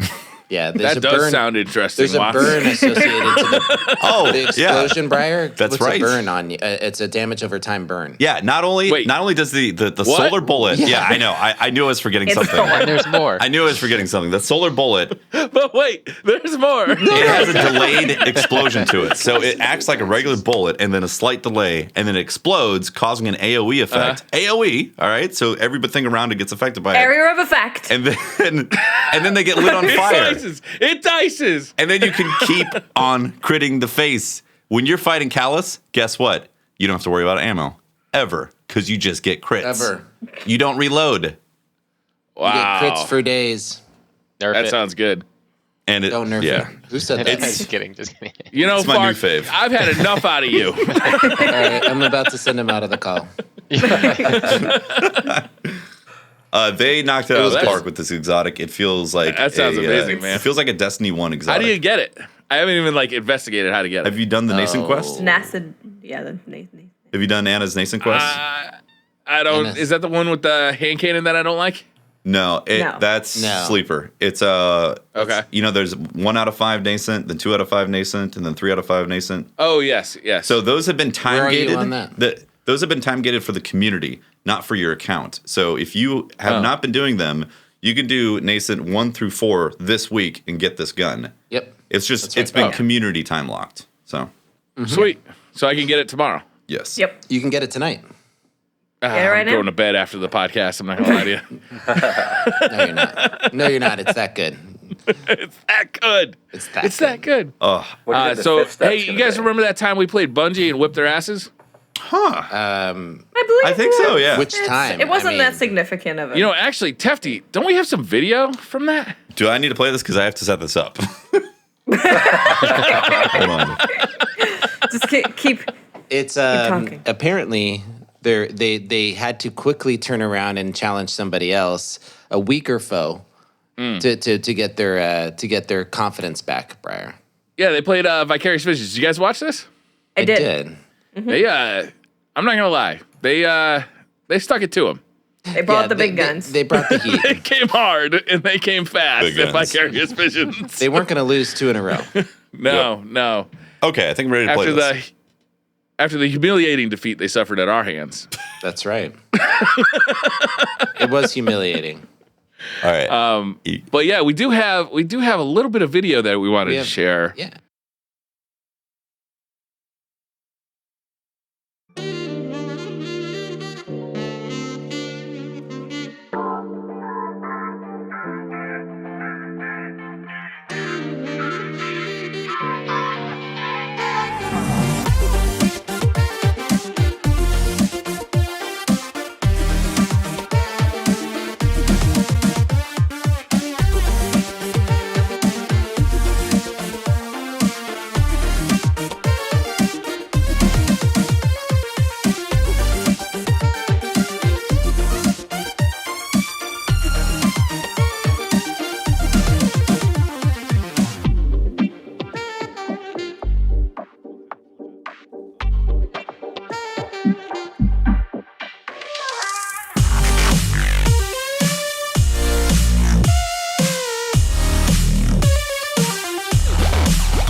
Okay.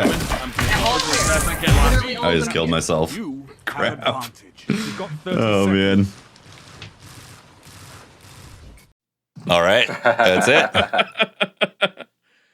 That ending is great too. That is pretty good. Thank you to Sly Old Dog on Twitter for editing that for us. She did a fantastic job. And, I mean, clearly, spelunking has not helped Holtz's PvP abilities. Right? He's been focused on other things, and obviously it showed. I mean, if you didn't notice in the edit, every single one of those kills was on Holtzman. 99%. There was a few of them that weren't. 99. Yeah.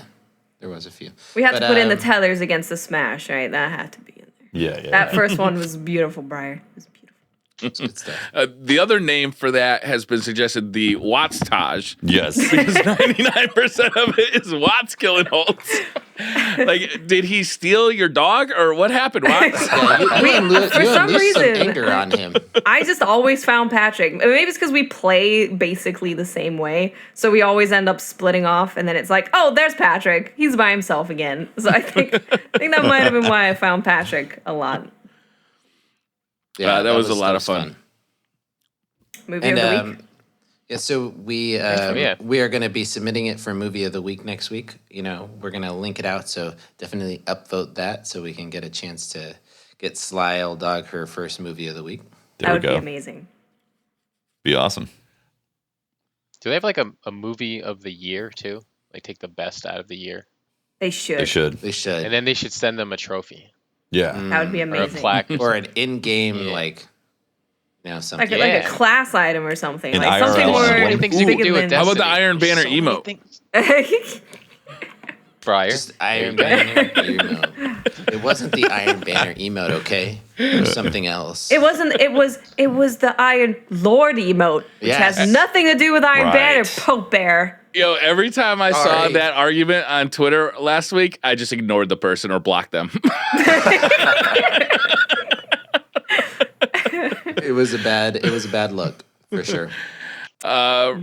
Return of the Rallies. Faction Rallies is coming back. Yay!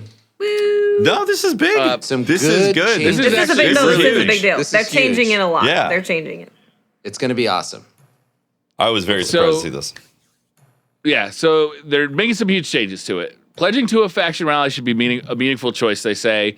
Players may now only pledge to one faction per account during a Faction Rallies event. So now, when you pledge, it actually has some weight to it because you can no longer pledge to each of the factions on each of your characters, right? Like, you can't do your Titan on New Monarchy. You can't do, you know what I mean?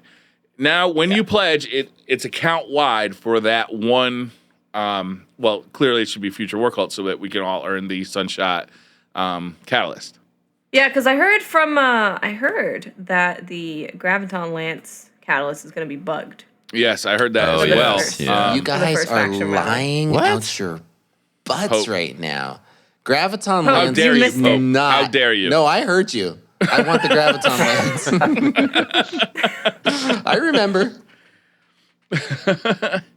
Reputation progress is retained through multiple events, and it will not be reset during the season, even if a player changes allegiance. So you can change allegiances at any time, and it does not reset your progress. So if you get to a certain point, supposedly or theoretically, with a faction, you could then change factions, start grinding another faction. I don't know if that's how I read it, but How'd you read it? Yeah. is that what you guys read? So That's what I read. every time they have a rally, you pledge to that faction's count bound. Oh, I thought it. Right. Yeah. Yeah. And then next rally, your progress won't get Next reset. rally. Yeah, your progress I think won't the way get Briar reset. was explaining it was mid rally. Yeah, that's how I was explaining it. Yeah. You can't change it Is there mid anything rally. No. in here? You can't change it mid-rally? I hope you can't. That'd be better. I don't think you can. I'm pretty sure. I don't think you can. It's. All right, I well- think it's dedicated per rally. Good. Yeah, I think so. But they, So Each that's going to be faction- 3. Yep. Each faction will offer unique rewards, such as exotic armor ornaments and masterwork catalysts for exotics. Exotics like the Sunshot, which everybody really wants and can't wait for, and is available through Future War Cult. Thank God. We're planning to host 3 Faction Rally events over the course of Season 3. Dead Orbit will offer some stuff that nobody really cares about, True. along with New Monarchy. But Future War Cult will offer the Knucklehead Radar Ornament and the Sunshot Catalyst. Win. Very impressive. Win.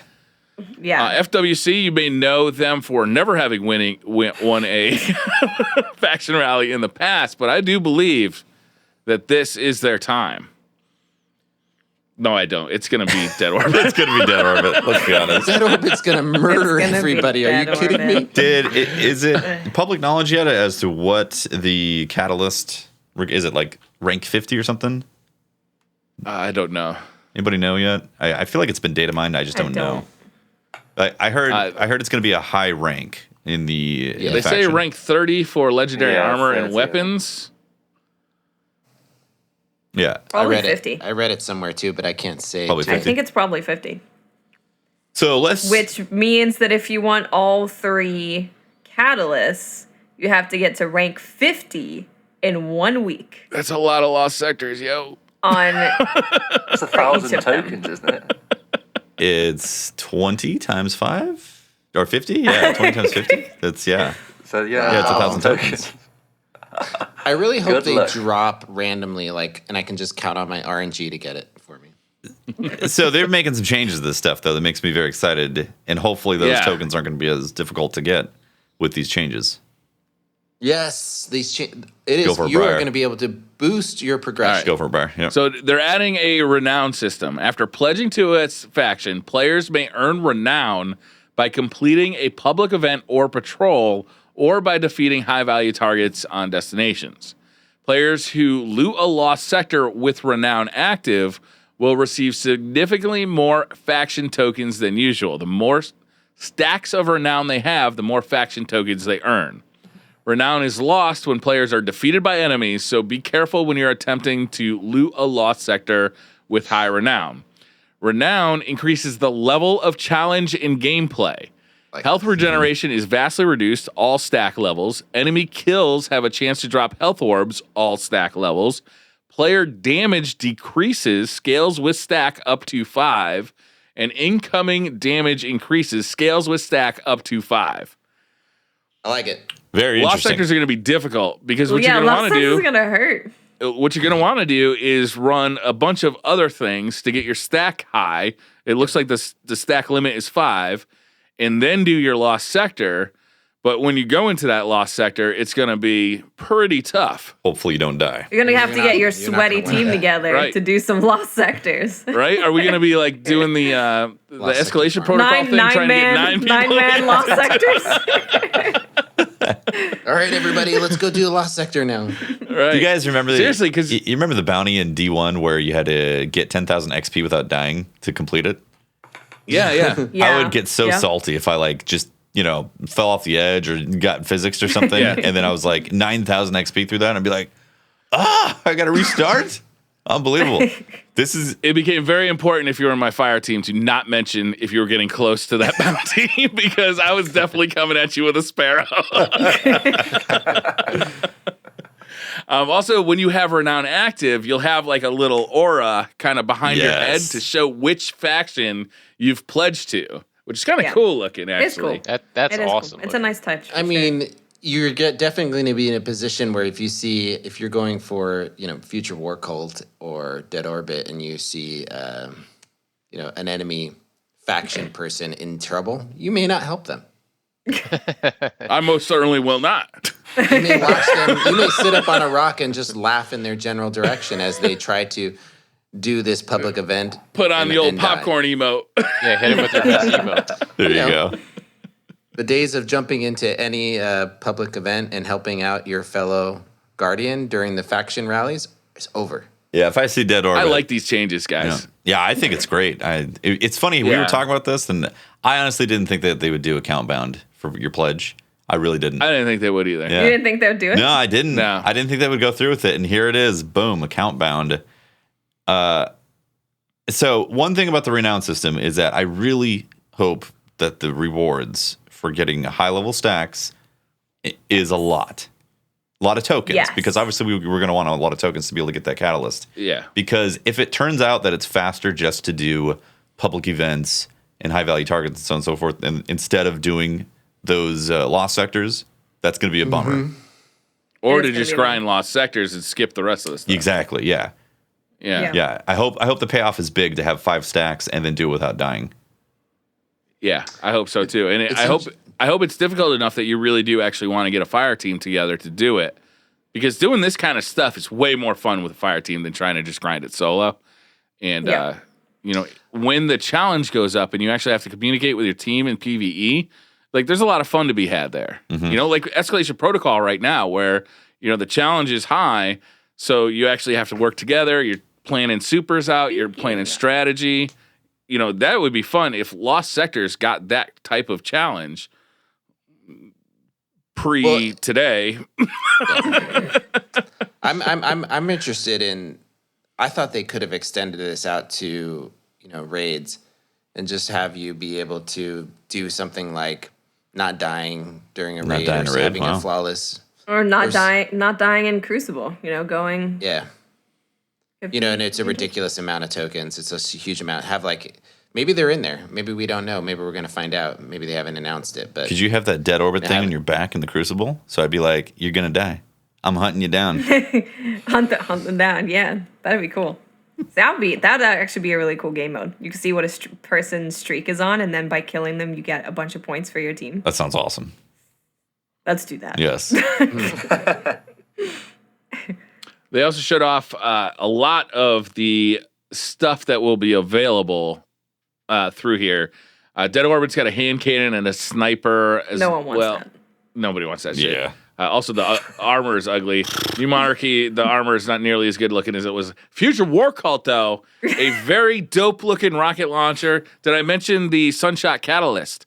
Also is going to be available. You don't say. And I gotta say, the best looking hunter cloak I've ever seen. Watts, I know you'll agree with that. Ever seen? Ever seen?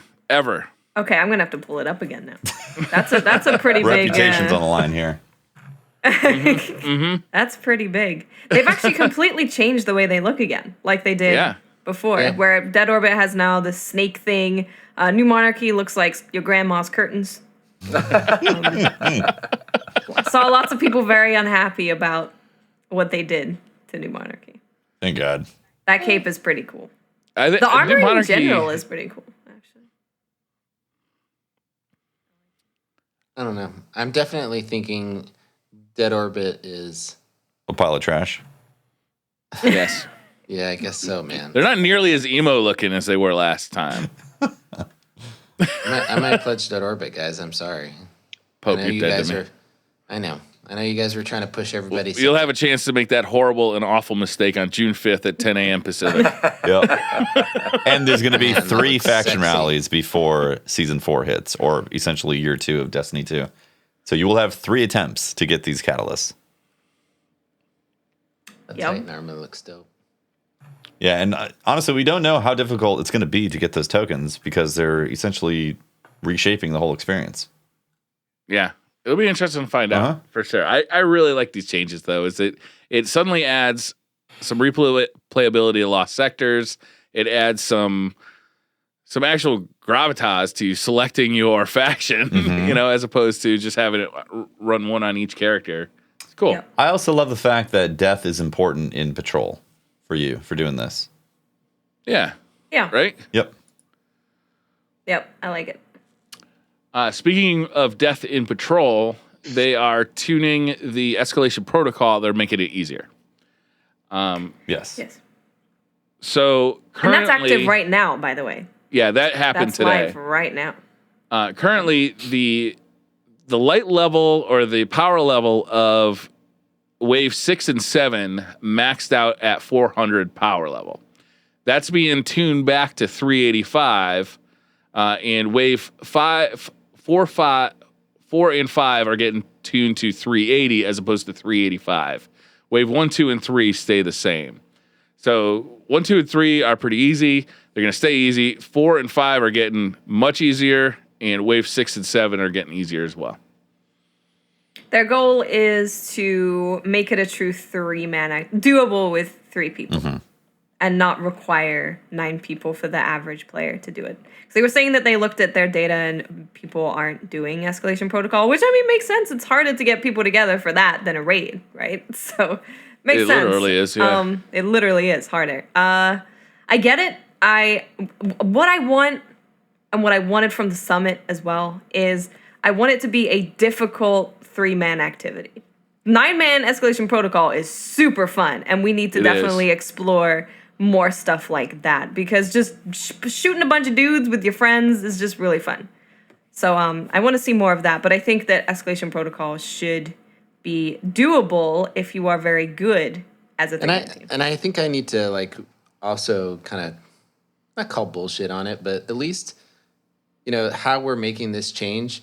They say these changes were created in the wake of the community summit when we decided to make the activity even more difficult. I was sitting there, we were talking about it, and what we said is all we had was low light level characters playing escalation protocol, and none of the teams got past level 2.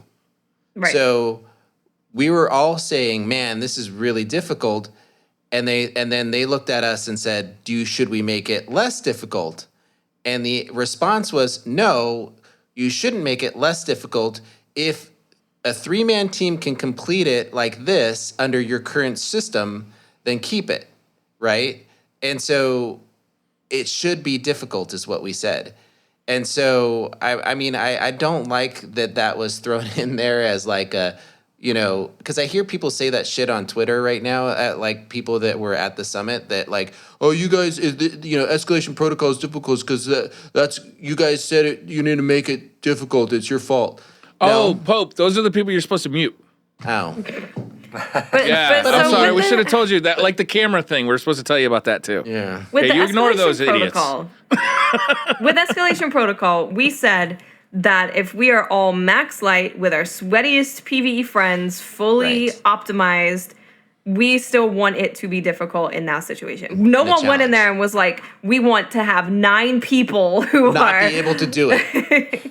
No one said that. Okay, but now that I've done it with 9 people, we wanted it to be endgame.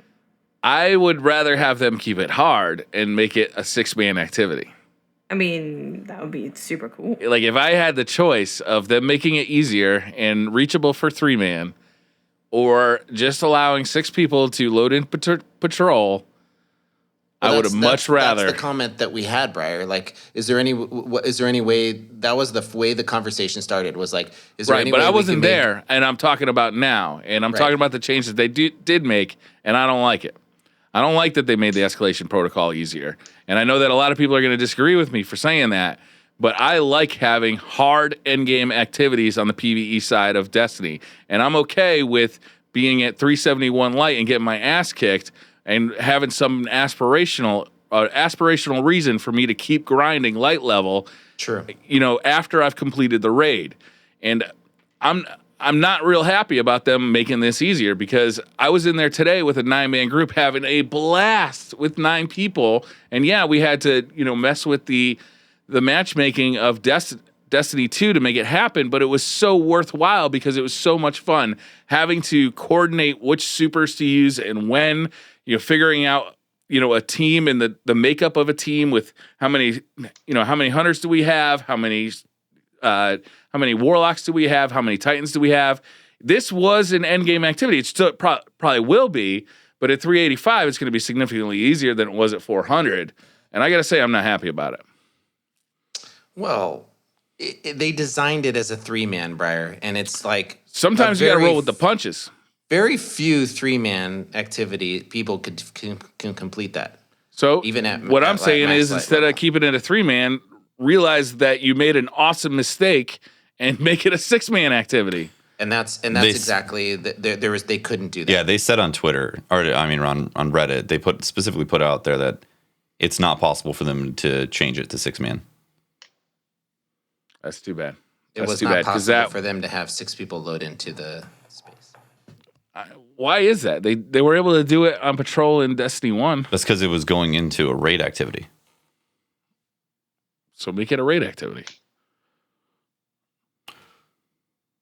And release that content earlier.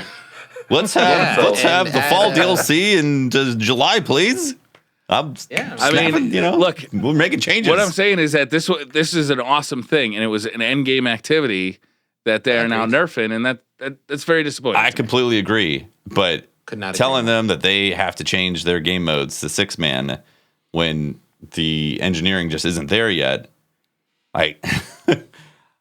it was a happy accident that they made a really cool in-game activity in Patrol, essentially, that required 9 people to begin with. It requires 9 people if everybody's 360 light. Have you been able to complete it yet, Briar? Yes. With how many people?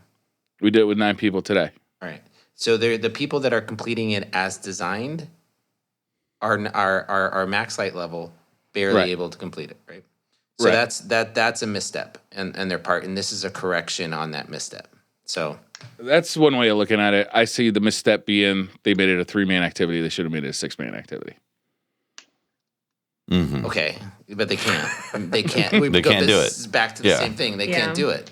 Like I want my my son. I want my car to taste like candy. It's not corn. at all what I'm not asking for some theoretical thing that could never happen. I'm asking for the same thing they did in Destiny 1. They didn't do that in Destiny 1. They did. They had us. You could load into basically what it was a patrol on Venus with 6 people. You're loading into the raid. Yeah, it's because it's a raid activity. It's the way they log it in their databases. I know. I understand that. But if you were on patrol in Venus, you'd often see people opening that raid activity, right? Mm-hmm. I don't know, man. I'll if you take them at their word, they couldn't do it. So, who knows? I don't disagree with you. These light levels would be perfect for 6-man approaches of it. Yeah, but, I mean, definitely moving forward, I think that they should look at making all patrols 6-man activities.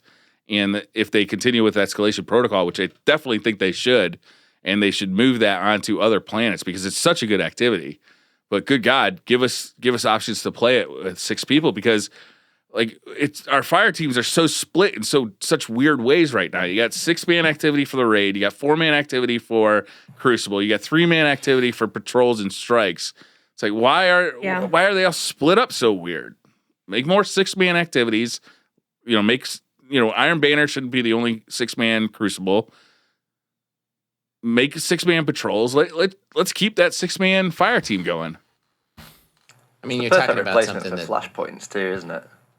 What's that? I think it's a perfect replacement for flashpoints. I think everyone was a bit disappointed when flashpoints would just go and do a load of patrols to try and get a reward. Whereas if the escalation protocol style system moved around planets each week, that'd be amazing. Moved around. Yeah, no, that would be amazing. That could be quite an easy way of implementing. Yeah. Maybe.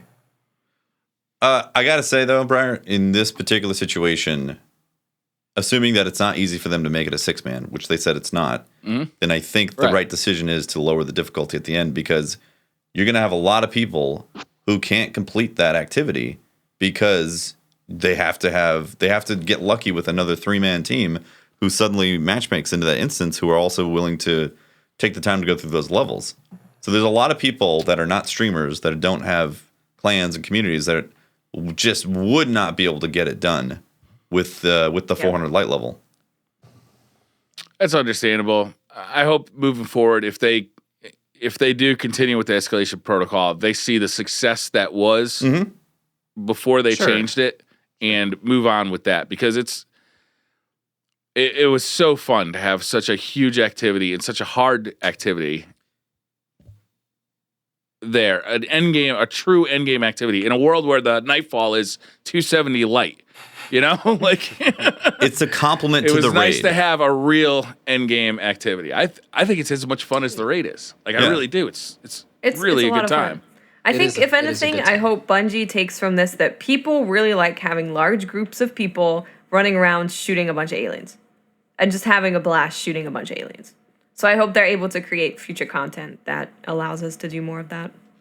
But in the current system, where we are in reality right now, as the game Pope, is right now. You're trying to make my argument out like I'm asking for like the moon and the stars. Where you're asking for something comparing that's it not literally in the to game. something. I'm literally comparing it to something that was available in Destiny 1. Don't make it out like it's like I'm asking for like a hydrogen powered car here. But they've already answered your question. Look, I'm not satisfied with the answer then. How about that? Fine. I mean, you can tell me that you don't want to agree with me, and I'm not satisfied with your answer. So it's not that's not the thing. I'm saying that based on the way people are playing the game right now, people are not able to access that content, and they should be. A 3-man team should be able to go in at max light and be able to access that content, and they're getting their asses handed to them, and that's not then that's a misstep. And my complaint is they fixed this in the wrong way. They accidentally designed something amazing and they fixed it in the wrong way.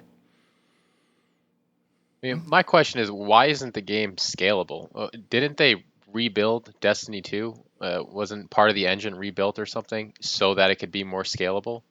So they can implement, changes like make something 3-man to 6-man, do sandbox changes quicker. Apparently not. By the looks of it. Yeah, I mean, you look at Fortnite. They're able to throw something in, make changes in a matter of days. Obviously, it's a completely different game. Yeah, you're touching so much fewer. Code, of course, the code is completely different. But I thought the point of Destiny 2 was to make the code more scalable. Right. And now it doesn't seem that way at all. Yeah, it doesn't feel that way. It seems like it felt like we were moving away from D1 into D2, and we were going to be a much more agile project that they could make changes quicker and all that, and it doesn't feel that way.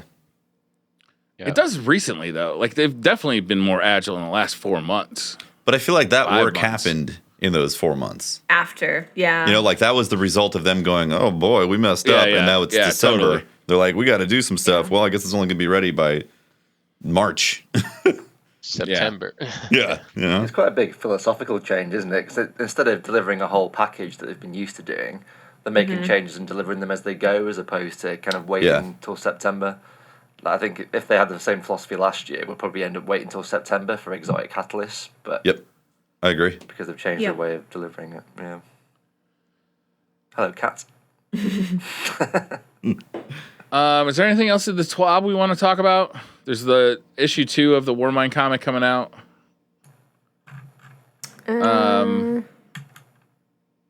They have a list of known issues, but not. Man, Tuesday's got me hyped. Tuesday's gonna be awesome. We've got Tuesday's the reveal. Dope, right? We've got faction rallies to play. Yeah, it's gonna be a good day.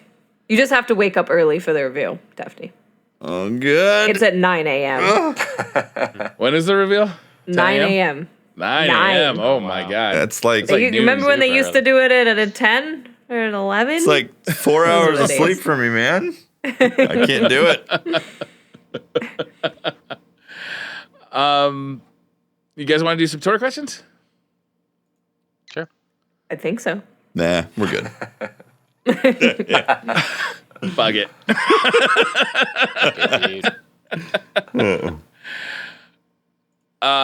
Before we get into Twitter questions, we'd like to thank our sponsor, On-Air PC. Thank you to On-Air PC for sponsoring this podcast. On-Air PC, if you are looking to build a new streaming computer or a new gaming computer, On-Air PCs can help you out with that. As I look up their phone number.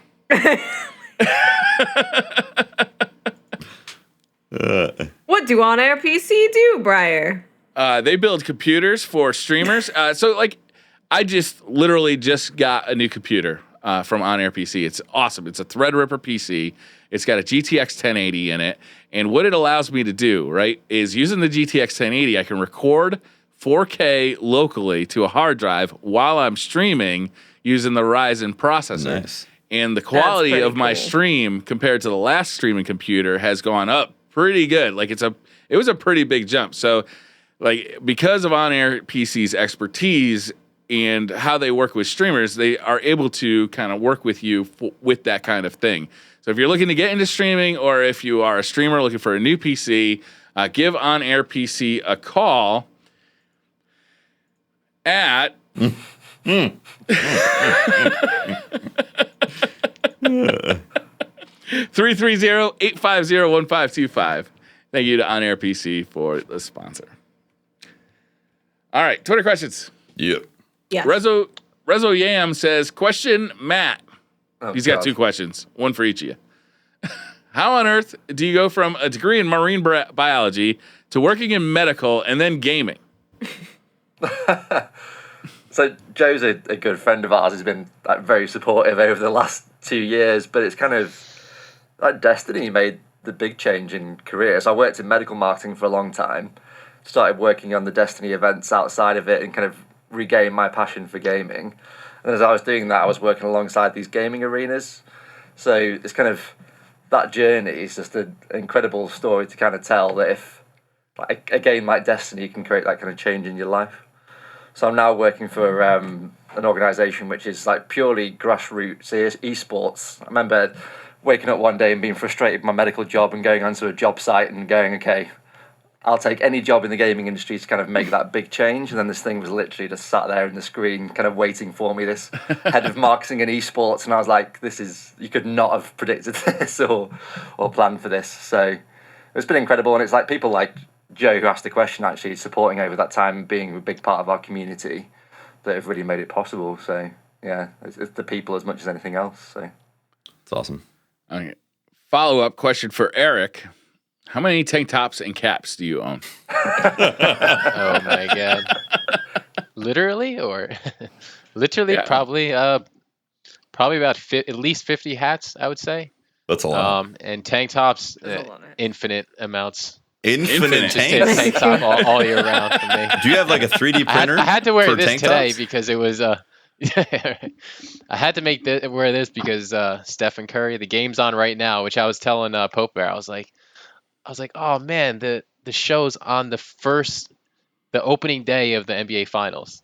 Like, I mean, yeah, it's different demographics, so maybe a lot of people don't care about it, but I'm like, oh, like that. I could roll down my window right Ironic. here, FarCog, and you could probably hear the cheers from people at the stadium. Really? That's crazy. You're right next to it. Nathan Butcher says, what are some things that go into planning and creating a tourney or event that we would never think about? Behind the scenes stuff, complications, intricacies, etc. The biggest thing is fighting with people behind the scenes. I mean, there is just constant complaint. Like, it's not easy. A lot of people will blame me or An00bis for doing certain things in the scene. They think we're the ones that make the rules and it's our way or the highway, you know. That's not the case at all. Like, I don't make the rules myself. I've always said this. The rules are made mostly by the input of top players, people that actually play the game. And then, you know, also that in a combination of, you know, will people actually watch it? You know, I've always said that we make our rules that would allow for, we want Destiny to still stay what Bungie intended Destiny to be. But our focus is on the competitive community. So whatever is going to maximize growth for the competitive community while still keeping it Destiny, right? So that's the biggest thing, is struggling with people, fighting with people behind the scenes. A lot of people don't understand how much actually goes into it from that aspect. So it's not easy. Nico Hertz says, what kind of weapon restrictions? We already talked about this, so I'm going to skip it. Chris Linan says, with the bamboozlement of Crucible Labs being only modes. Strong word. Bamboozled. Love it. Flim-flammed. Hoodwinked. Should Bungie address the way they communicate with the community? It is more open for sure, but too many times wording has led to misconceptions. I'm looking at you, Infinite Forest. Yeah, I think when they're putting something out there that's vague, like just Crucible Labs, and it's something new that we haven't seen before, it might be good to just, in the TWAB, after you release a roadmap that's got something like Crucible Labs in it, that you're like, hey guys, just to set expectations of what we're trying to do with Crucible Labs, it's going to be game modes, not sandbox, and then you could avoid a lot of the bamboozled feeling of people. You could avoid Looking at you, weapon slots and weapon randomization. Might want to talk about that one early. Streams are going to tell us about it. Honestly, I think it's an element of internal. Sorry, after you. I was just gonna say, Watts nailed it right there. Like, setting up. So if they internally have a goal for what it's gonna do, then just make a public version of that internal goal for it with an addendum to the name of it, and then it will set a bunch of expectations correctly for the community, as opposed to just putting out Crucible Labs or, like you said, Infinite Forest. Like, Yeah. The Weapon Forge in Mercury. Yeah. Oh, the weapon forge. It's so many of these things that the community would not just run with a wildfire if they knew expectations were set with just a small paragraph that said, just so you know, we're planning on doing modes here and not actual sandbox changes to try them out. You'd be like, oh, okay. That's the thing. If they stayed in touch with the community, they would know these things easily. Mhm. Why is there such a big disconnect between what the community thinks and what the developers are thinking? I don't understand. I mean, there's like 4 community managers. Where is that? I mean, they're out there What's missing there? answering questions. Yeah. Like they really are. Somehow it's not. I can't remember the whole Twitter name, but if you look up Ramshackle on Twitter, she basically every morning puts together everything a Bungie employee has said publicly for the last 24 hours, and it is a pretty extensive list. They're on the Bungie forums, they're on Reddit, they're on Twitter, and they're answering questions. They are communicating. And they might have said something about this, but like if a question is asked about Crucible Labs, and somewhere like in a Reddit they say it's only going to be modes, but not everybody's going to see that, right? So it's like something that big has to be, I think, in the TWAB. They need to make sure it's in the TWAB, because you can't just have a Twitter response for those things and expect the community to immediately know it. But I mean, they are communicating a lot. There's probably an issue within the company as well. Like, it's such a big studio now that there's probably issues communicating between the different teams as well, on how that gets to the community managers and then gets to us. Like, it no doubt gets diluted. Mm-hmm. Yeah, I can imagine that conversation in the office between like the Iron Banner team and the Raid team about the emotes. Like, they woke up on the Tuesday after the update came out, like, oh, good, did you drop that emote into Iron Banner? Like, no. Like, I thought we were putting them in Eververse, and there's like whole shitstorm going down in the office because like that communication didn't happen. But yeah, I mean, imagine there's 1,000 people. Try getting 100 people on the same page within like. Try getting 4. Yeah. You can imagine at the studio, and 2 studios, because Vicarious Visions is working too, to get everybody on the same page with that stuff has got to be a task that oftentimes doesn't go accomplished. Dayman says, what are some silly game modes you'd like to see through Crucible Labs? I think we explained football, like throwing the raid ball around. We all want that. That'd be good. It would be super fun. I want a mode.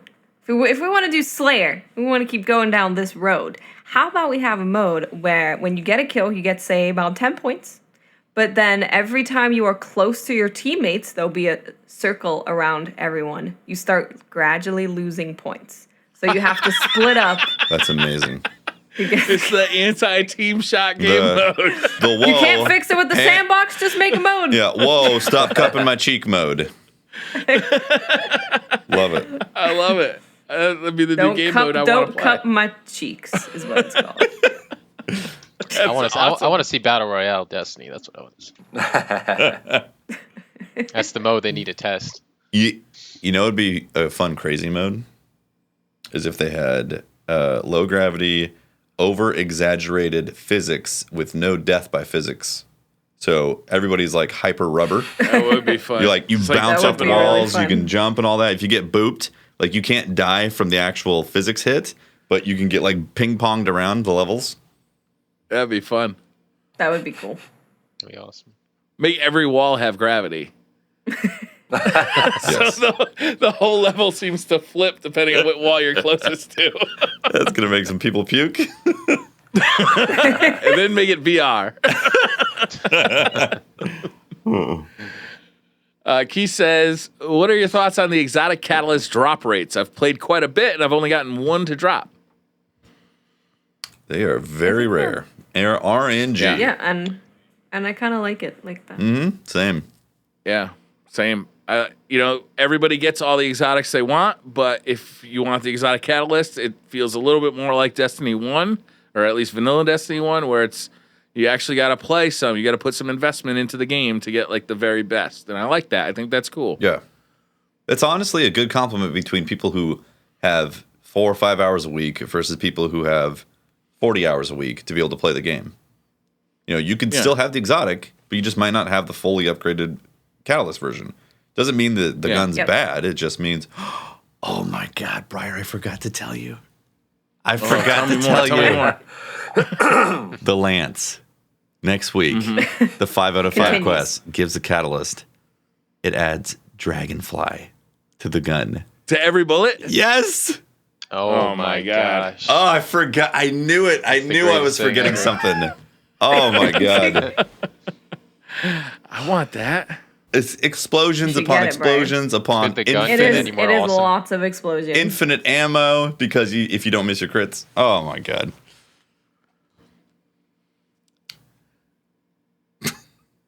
Topher says, do you think we'll ever see competitive Destiny /PvP that is enjoyable to play and to watch? Or do you think Bungie and the majority of competitive community has lost all interest in doing so? I think it comes down to the fun factor. At least that's what I call it. Fortnite they are the kings at the fun factor. There needs to be quirky things in the game that make it enjoyable to watch. The playing, it's more about the spectators, to be honest. If you have people that are willing to watch it, people will play it. Even if they don't even enjoy it a ton, they're still going to play it if 100,000 people are watching them on average, you know what I mean? But it seems to come down to that fun factor. There needs to be exciting, random, quirky things in the game. So, Skybud says, if you're trying to create a level playing field and make sure all players have equal opportunity, then wouldn't that warrant the ban of controllers? Also, this prevents players from using Sims. So I'm just confused. Is it really a thing on PC that PC players don't want players to use controllers? Yeah. It's a kind of split opinion at the moment, yeah. Well, you brought up the biggest point, or whoever did this question, is if you could use a Zim, so essentially you're playing keyboard and mouse, but with controller settings, with controller aim assist. Yeah. And that gives you an advantage. I mean, you get mouse and keyboard, but with aim assist. So that, I think, is the biggest worry. But like Watt said earlier, the biggest thing is it going to actually be a problem? And we don't know yet. If it stands above everything else and it's an issue, then of course we'll ban it. If we don't want to ban stuff just to ban it, because that's not a good look for the scene. The devs don't like it. So. And Pope made a good point earlier. Like, how do you enforce some of these rules? And you can't go around to these guys' houses and see if they're using a controller or not. There's no, especially with the resources we have, there's just no way we could even monitor that. So there's a certain practicality. Well, just have the guy that you get to watch him pee in a cup stick around for the match. You can regulate it. I mean, people get caught once and then they're removed. I mean, just like you can't regulate if somebody's playing on someone else's account. Well, you could say you can't regulate it, but there are ways of finding out. And I found out after the fact a lot. But then, you put them on the blacklist. Mm-hmm. Yep. So, the truth always comes out. Eric Ellett says, what's your favorite raid encounter for any raid? What's your favorite? Ooh. Favorite raid encounter. Do you guys remember when we did Bubble Tether Murder? Oh, it was good times. Okay, so I hated that raid encounter. It was my least favorite raid encounter because you always had that one guy that thought it was hilarious to keep fucking it up and get seen by the... Patrick? Yeah, Patrick. And Get seen by the Patrick. That one time, because there was that special quest to kill every one of those things, and that one time we did Bubble Tether Murder, I think I had as much fun in that raid encounter that we did together than I've ever had in any raid. It was just hilarious. It was really fun. That was really, really fun. The one that sticks out in my mind is Golgoroth, but probably not for the right reasons. When you used to get the unstable light, and it used to give you that little glow around the outside of your screen. I was horrendous at picking up when that happened, especially when you're just aiming down your sniper scope. So I'd literally equip a rocket just in case I was the person that fucked it up, so I could blow myself up and then just be don't know who it was. It probably happened 6 times until I finally got Awesome. That's funny. You committed suicide just to pretend that you got blown up by everybody. Yeah, just take yourself out at the same time. If you're the last guy standing, you get called out. That is truly devious. I love it. That is great. I think I'm gonna go Wrath of the Machine when you're fighting the actual machine on the bridge. Just because that was such a cool moment when you finish it and you jump down and you see all of that stuff. I just thought that visually that was really awesome. Mm-hmm. I really visually enjoyed that. My PlayStation didn't think it was awesome. Had a conniption. I like the challenges of going through and doing Crota and going through the lantern phase. That encounter. That was really fun, yeah. The lanterns was are really But not like good. as a challenging Oh, or whatever, yeah. but like you could go in there and go, okay, melee's only, or we're gonna make it through lanterns, but not activate any of the lanterns, and just That was slow so crawl your way through with titans and bubbles and just. Okay, or when I had to carry you to the end because you all died and I had to solo it. or hunters that just go ahead Yep, and yep, that happens too. selfishly go invis and activate every lamp for Oh, everybody right. else. Yes. Those guys. No, Do you remember when that was brand new, Pope? And like the way to victory was to literally try and keep everybody alive and go from lantern. Like it was like legitly kind of, that was fun. It's the Abyss is really cool. It is I love very stuff cool. like place. that. Just like the strike where you're in the dark. Like I really enjoy those kind of things in Destiny. They're fun. Yeah. I think if I go through all the experiences, I think if I want to like hang out in one of those experiences, Argos, that whole arena and the actual boss fight itself, I think is just really fun. I dig it a lot. I think it's one of the best encounters that they've ever made.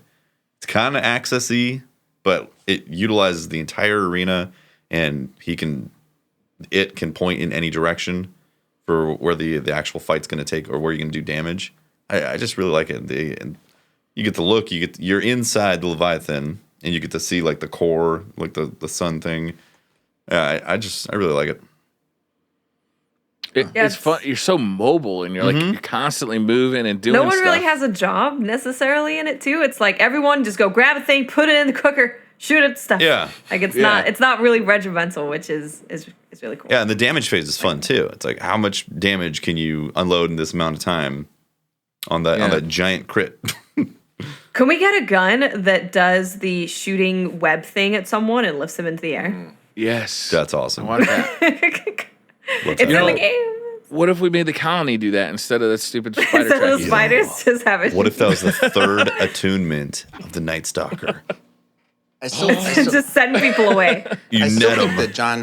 that John totally screwed up the colony by changing it to spiders. It I literally agree. should have stayed bunnies. Yes. It should have agreed. stayed bunnies.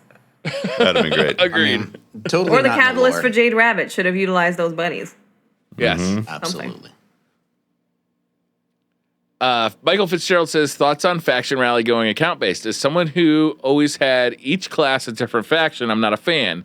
Each of my Guardians had different paths, and this just seems wrong.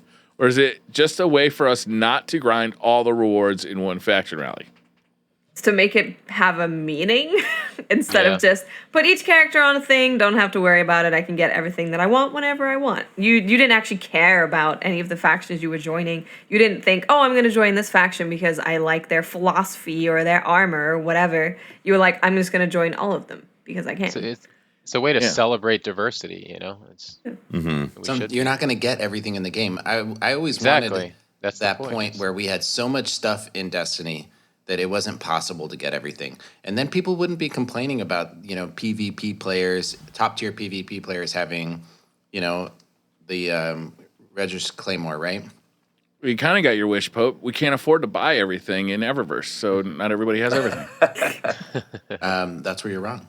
I just cashed my Bungie check and I spend it all on Eververse. It's On shaders. cycle. Cycle. They give me money for being a shill. I spend it on the Eververse. It's all good. Tommy says, what do you think of the sleeper bundle? Is it better than the Iron Banner emote, or is it still unacceptable? Love the show. The what? Is this the bundle that sells the sleeper ornament? I don't my know. gosh, I don't know what this thing is. I don't know It is. what's It's for the sale. sleeper bundle. It's for sale in the Eververse. Yeah, they had a And bundle it's in a there. shader. Yep. It's an ornament for the sleeper simulant, and in there is some an emote and some shaders. But it's called the sleeper bundle, and it's a for sale in Eververse. So there's a thing that's been going on with the whole shader or the emote gate, Iron Banner emote gate.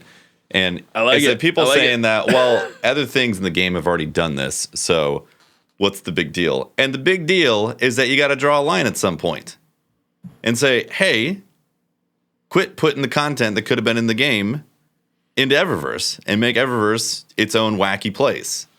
And that's us saying, hey, stop it. MTash made the perfect video about this. It's more about the state that the community is in. If the community was in a happy state, then do stuff like that. But don't do stuff that's going to add fuel to the fire. Exactly. You know what I mean? Mm-hmm. Just not the right time and place to do it. Yep. But I think a lot of the outrage about Iron Banner specifically was that they released it during Iron Banner, and it was like an Iron Banner emote. Why not have it be earnable? Mm-hmm. But it was an Iron Lord, Watts. Fuck you. Iron Lord's got nothing to do with Iron Banner. Iron Lord's what are we saying? How do you mute somebody on Skype? What do they sell? Technically, what is something that the community would see as acceptable to sell? Hot dog eating contest emote. Exactly. Mm-hmm. Things that literally don't make sense in that universe. Yeah. So, in your opinion, that Tufty, yeah. Go ahead. No. I was going to say things that you could still obtain yourself by grinding ridiculous amount of hours. You could still obtain it, but if you pay for it, you can get it early. And you don't have to do the grind. So that's the loophole too. Is the sleeper bundle? Is that putting that? Ornament. Actually, I guess that is part of the reason. Yeah, the sleeper bundle, you could still earn that sleeper ornament by your regular 3 engrams that you get each week when you're well rested. Can you? Yeah. Can you? Pretty sure. Okay. Yeah, pretty sure that's in the loophole. It's the Iron Lord emote specifically is only available if you pay the money for that bundle. Or was, because it's gone now. I'm going to resist microtransactions in Destiny. I've resisted them since the day they showed up, and I'm going to resist them every time they're mentioned till, they're gone or we don't play Destiny anymore. I just don't feel like microtransactions have a place in this game. Like it's too much of a dichotomy for a looter shooter to also be selling loot. Especially in Destiny 2 when you feel like the loot pool is so shallow. I'm sorry, it's just there's no. They got to find another way then to pay for the production of it. I 100% agree. They got to find another way. What are the DLCs cost? $30. I mean, we just named the way, but put some community skins in there or something. Exactly. Imagine if you could buy like team shaders. So like your favorite DCP shader. Like if Luminosity's team had like a shader, or DCP had a shader, and those were specifically like a paid for item, that makes sense to me. Yep. I think they could get away with charging for like strikes or something like that, like do a strike pack or something like that, or they could certainly make a ton of money by doing cross save. I think there's other ways. I just don't see loot being in the way. I think it's the silly things. Like Watt said, hot dog eating Yeah, I'd be emote. fine with that.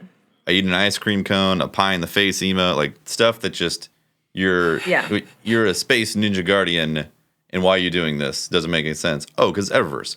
Got it. It makes sense. Yeah, now. see, I would actually be totally fine with spending money on Eververse if it was just those things in Eververse. Mm-hmm.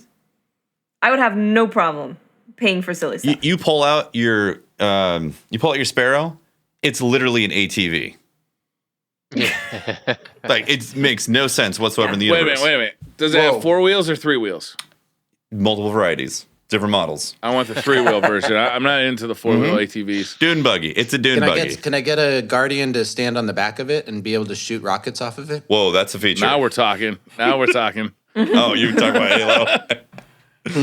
Or like my ship, if it was, I said this before, it was a space bus. When Gigs was on, like a space taco, I would absolutely spend $10 on a space taco as my ship. So the problem, even if they do the silly stuff, right, which I kind of agree with, like if they, but the the line, like, where do you draw the line? Like, how close do they get? Like, you know, the arguably the raid emote is pretty fucking silly. It's Callus. It definitely relates to Callus, so therefore it Yeah. should be in the game. Okay. Yeah. The So Iron Lord that's it. emote. Like, The Iron Lord emote is a axe that you literally had in Rise of Iron that you'd pick up and you'd hit enemies with. It should have been in the game as a collectible. Yep. All Just right. hire Tefty and have him be like content. Have him I mean, how many DCP guys are they going to hire? Fuck that. They can't have We're it all doing a at once, damn podcast. it. I'm not for hire. Future's in good hands. I'm already on their payroll, so it's good. Everything's gonna be fixed now. We have Holtz. Yeah. That's what Patrick should be doing. He should be there. Eververse content. Let's see. Zachary Rickenden says, "Hey guys, what do you think of having world bosses like Escalation Protocol on every destination? The Yes. rewards you Yes. would get would be the old raid armor sets and weapons from killing these bosses each week." Well, then Dude, does that's that such mean a good idea? That's a does great that idea. mean that if we do it, like, can we get old Trials armor if we do a escalation protocol on a Mercury? That would be Yes. pretty good. That's 'Cause I want the that kitty is cat a cave back. great idea. Oh my Like, god! I love that. That'd I be love cool. the idea of having Escalation Protocol on every destination. I double love the idea of bringing back the old raid armor and weapons, man. And I That'd be triple dope. like the fact that we're fighting the old bosses again. Oh, like they bring the bosses that's what back? he's saying. Yeah. Oh, that'd Bring be, the bosses would be from really other cool. fights into it. That'd be nuts. Like, think of it. Think if you actually utilize the fact that we have the Infinite Forest is a time and space like simulation thing. We could literally go back and do everything over again. Like, but have it in a world boss show up. Have I Crota don't know. running around. I don't know. It'd be funny as hell, man. Yeah, That'd be Crota just great. running around in the world. That'd be Crota's like great. stomping Crota on tends you. to do that. How hilarious would that be if you're like hanging out on Earth and you just see fucking Crota like trucking by? Like, Hey, wait. The best part is that doing a patrol randomly, 1 in 1,000 chance Yeah. that one of these world bosses spawns in for your patrol. When you make it heroic, it has a 1 in 1,000 chance of being some world boss, and you. That'd all be of a sudden are- hilarious. Oh man. Oh man. Well, they did. So much They did potential. mini Crota in Court of Oryx, right? So Yeah, that's true. Mm-hmm. Yep. Yeah, that's such a great idea. I don't think they're going to do that. I want him would to be be like amazing. fast though, like he's got Heelys on or something, and just trucks across. Like half of the Chasing fight people is down. killing him, half the fight is just keeping up to that motherfucker. He's just trucking. Man. ITXAZ says, "I just want to say, Patrick, I'm sorry about the Holtztage video, but it was pure gold. Love it. Hashtag undefeated. Hashtag who's next. You know, I like this ITZ guy. Solid customer here. I don't know who's next, but there's been a lot of people trying to, dethrone us. I'm working on a theory right now. Mm-hmm. Okay. So I don't know if you've heard there's this podcast tournament that they're doing, right? Let them fight amongst each other to determine which one of them is qualified to challenge us. Interesting. Yeah. I'm just tossing that idea around, but we'll see. We'll see how it plays out. There's only one podcast that wears the crown. Hashtag That's true. undefeated. Yes. You're watching We've it never right been now. defeated. Damn right. And just a little secret, never mind. No, we are hashtag undefeated. we are undefeated. Yep. JJ Crash 89 says, "Would you like it if Bungie brought the D1 raids to D2 as standalone activities, and how much would you pay for them as a separate DLC? I wouldn't pay for them. They can't charge Yeah. twice for the same content. I'm sorry, they just can't do it. It would. That would be They already charged us for What it. was the unbelievable. question again? I'm sorry. form. Yeah, You can give it to us for free, but no paying. Yep. I didn't hear the question, Briar. I'm sorry. Would you like it if Bungie brought the D1 raids to D2 as standalone activities, and how much would you pay for them as separate DLC? No, I don't think they would. So I don't know. I would like them to bring it as activities, and I would like to pay $0. I want something for free. I would not like them to bring it, to be honest with you. Yeah, I don't if they're think going to be spending time and money developing something, I'd rather new content, not rehatch content. I'd like to go back and play D1 again and go have fun and playing it. It's there if you want to play it. Yeah. What if they could do it? Although without unlimited affecting- frames, though. Yeah, unlimited frames. That's what I'm talking about. There you go. I want to see Vault of Glass on PC. It would be beautiful. Oh, that would be pretty. Be nice. Wrath of the Machine would be amazing. You wouldn't have to deal with your frames. Yeah, this spring. that's a beautiful looking raid. Now, Part of the Imagine- problem with this for me is that they just revamped the raids, right? It's like, it's not that long ago. It's a year ago that the spring update hit and they brought all the raids back, right? So that when they play the nostalgia card, I feel like, wait a minute, you just played that card. Like, you just played it. All Rise of Iron to me was them just playing the nostalgia card. sure. So anytime, like, that's kind of my problem with when they try and play it with the exotics coming back in Destiny 2. It's like, we just went through this. We just got all the exotics back. You know, like, Yeah, they better not take my guns away. I mean, I it doesn't swear, hit- like, it doesn't hit like it did in Rise of Iron because you just did it in Rise of Iron. yeah. Yeah. Well, it's a neat idea, but I don't think. Angel Alvarado says, I recently got a PC. I'm enjoying Destiny 2 on it. Any tips for improving skill using mouse and keyboard? Love the show. A massive mouse mat. Yeah, that is helpful. I agree. Comfortable desk. That's not even a joke. Have, No. have a mouse pad that covers your entire desk, and have a small Yeah. keyboard too. Yep. And literally just have your whole arm as the range of motion. Yeah. It's awesome.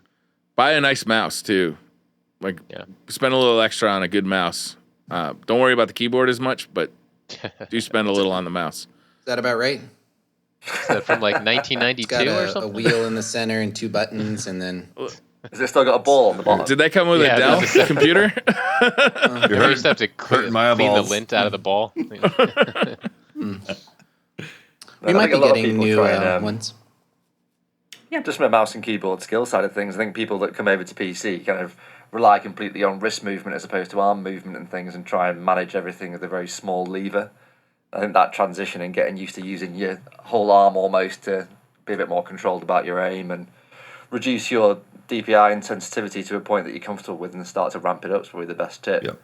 Because going from controller and like 5 sensitivity to a mouse is quite a jarring change. Like you're Definitely. shooting people's ears off most of the time as you're kind of swinging past people. Yeah, exactly. Yeah, Like the aim per- assist stopping the... Professional players always say to never rest your elbow on anything. If you're playing for a long time and you're just doing PvE or something, chilling.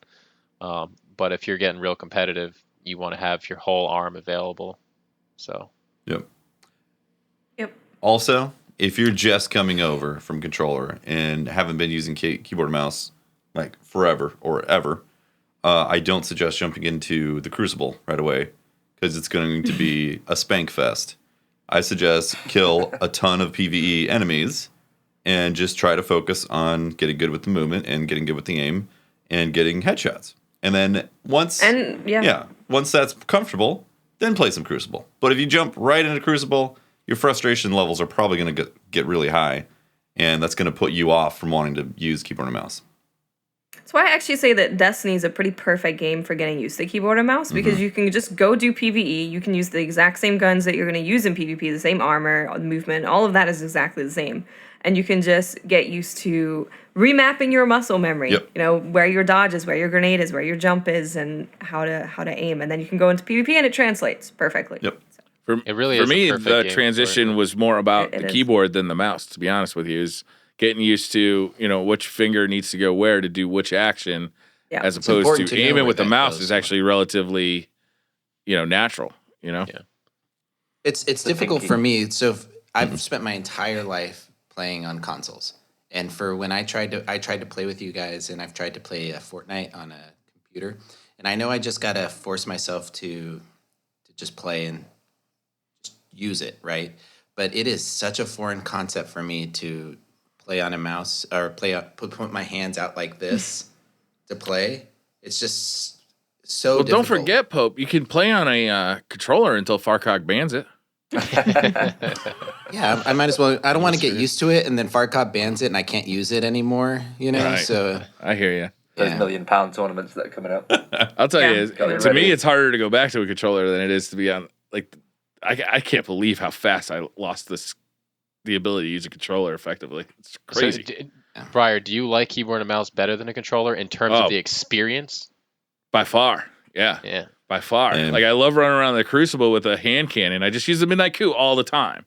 And I just love, like, getting headshots with the Midnight Coup. It just feels so satisfying and fun.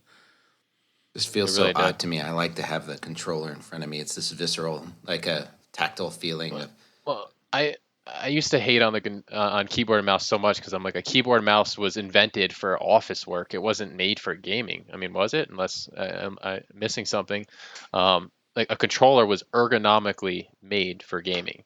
So you would just naturally think, or logically think, that it would be better on a controller. But it really comes down to that range of motion. Mm-hmm. Having your entire arm for your range of motion as opposed to your little thumb. Yeah, It's, the precision it's is so much better on the keyboard mouse. Like, I'm a Yeah. believer now, and just last year I wasn't a believer. Mhm. So Yeah. and by the way, Pope, it literally took me probably about 8-9 months to really get it down. Like, I'm not gonna lie to you, a lot of people Yeah. will say, and I'm 31 years old, so it's a little harder when you're older, I think. But Well, know, then to I'll learn new never get it things. because I'm way older than you.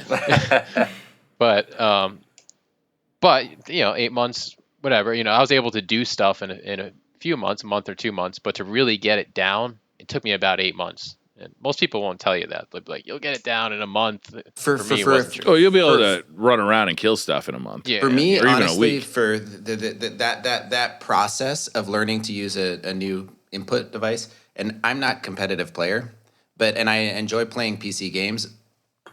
Plugging up with having the scuff be so easily like reprogrammable, like in between games and whatever.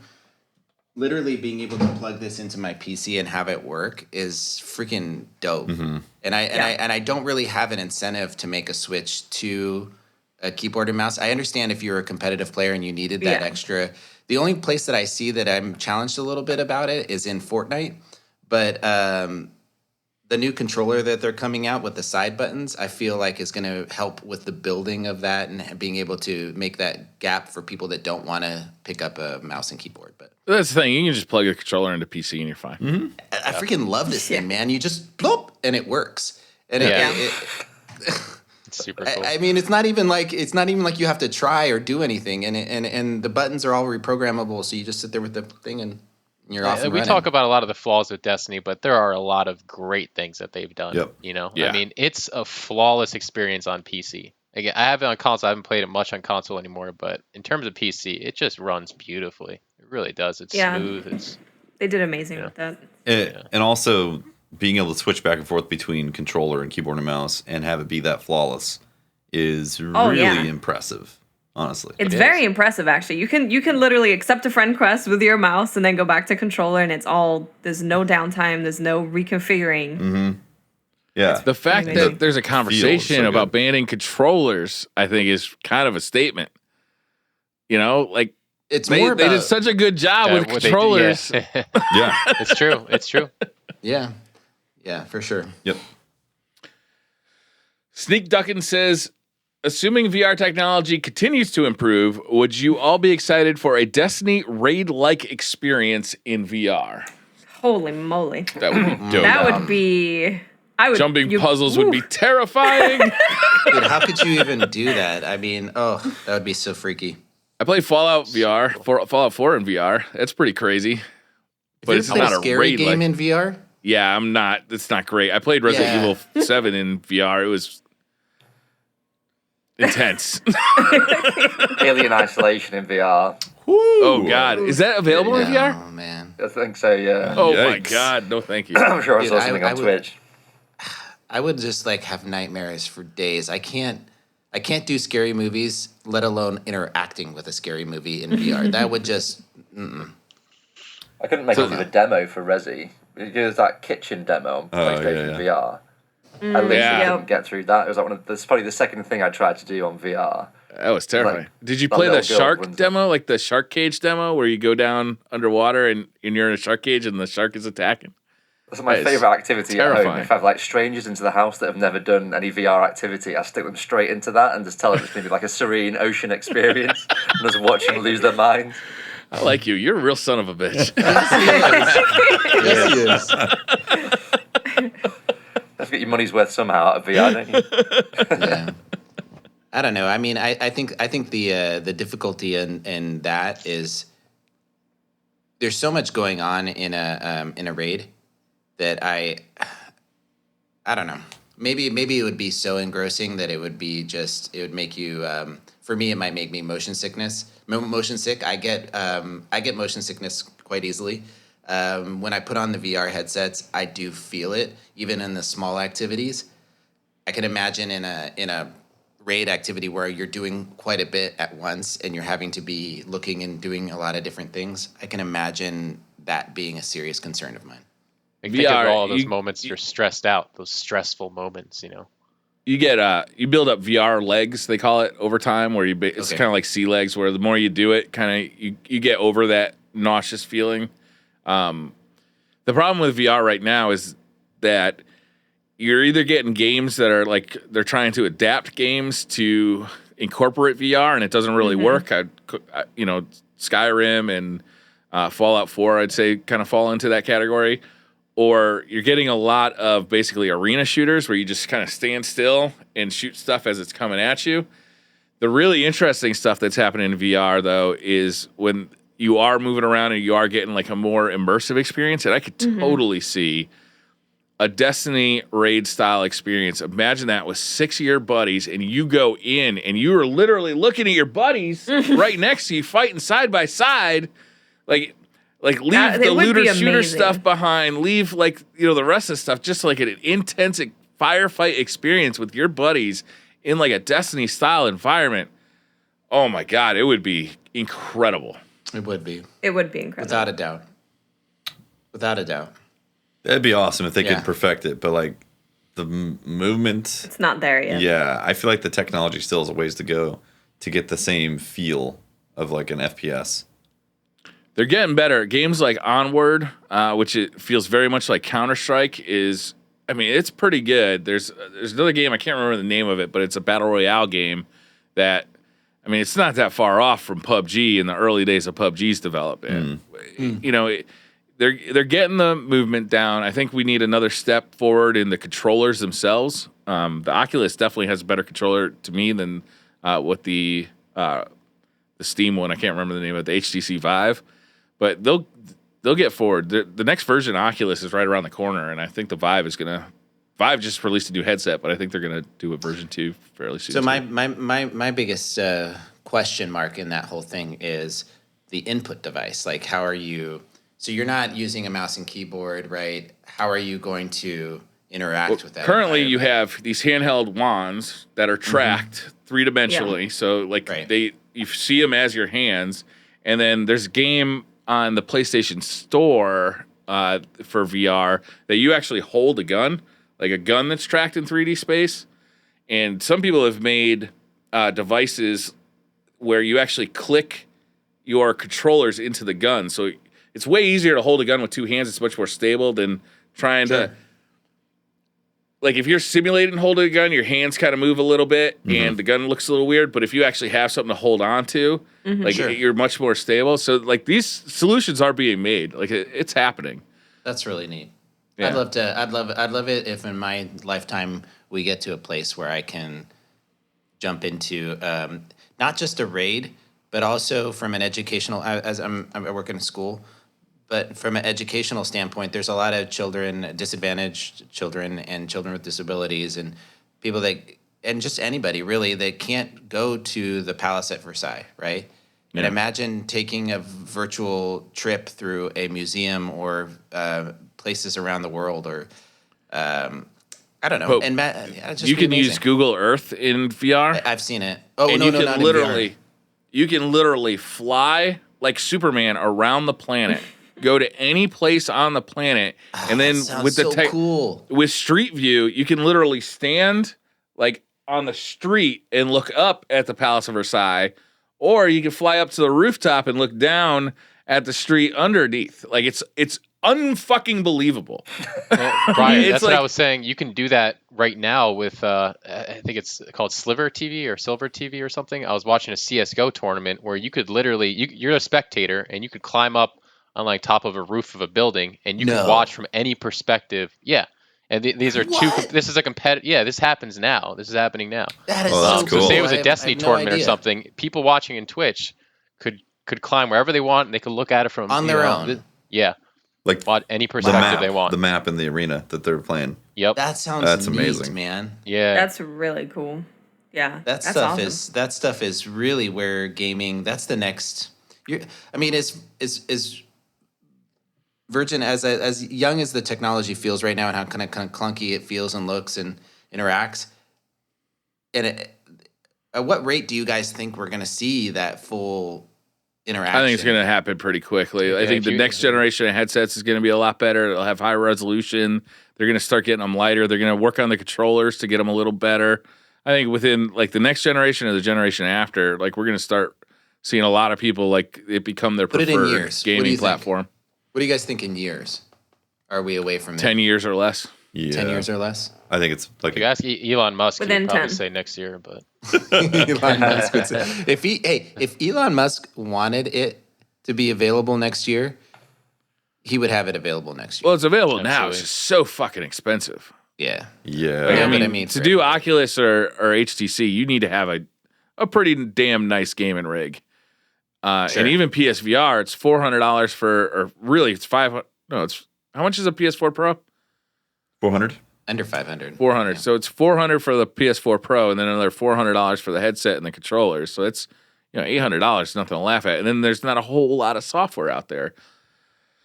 So it's it's a tough sell right now. Yeah, They it's got to gotta be get the expensive. install base so that there's enough people to buy the software, so the software gets developed, but there's no So they can- software, so people aren't buying it. So And it's very expensive to gotta build. develop. If nobody's buying it, then they're going to develop more software for it. right. Which is why you Yep. see a lot of small experiences. That was a lot of talk about VR. Matthew Gustin says, "What's DCP and guests' opinion on completely removing light and power level caps?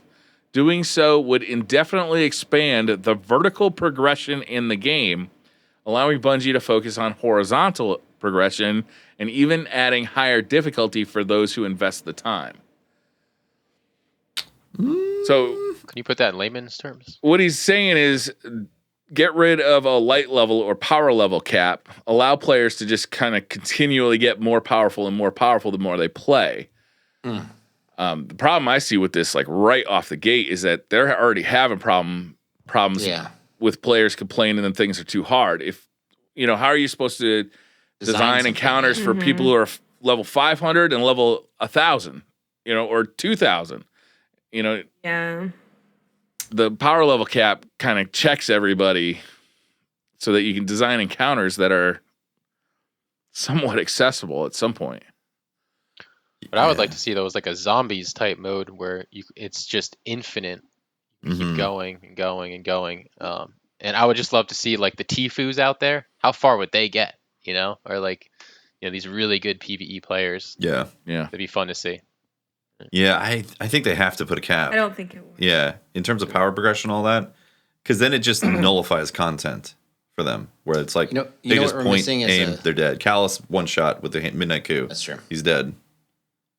Yeah. Are there any multiplayer games that don't have a power cap? We're missing a WoW reference right now. Yeah, I mean, definitely. WoW's We got are. a power, like a level Right. cap for sure. Right. That's what I'm just saying. That's Like it. the only games I could think of that don't have level caps are single player games. Mm-hmm.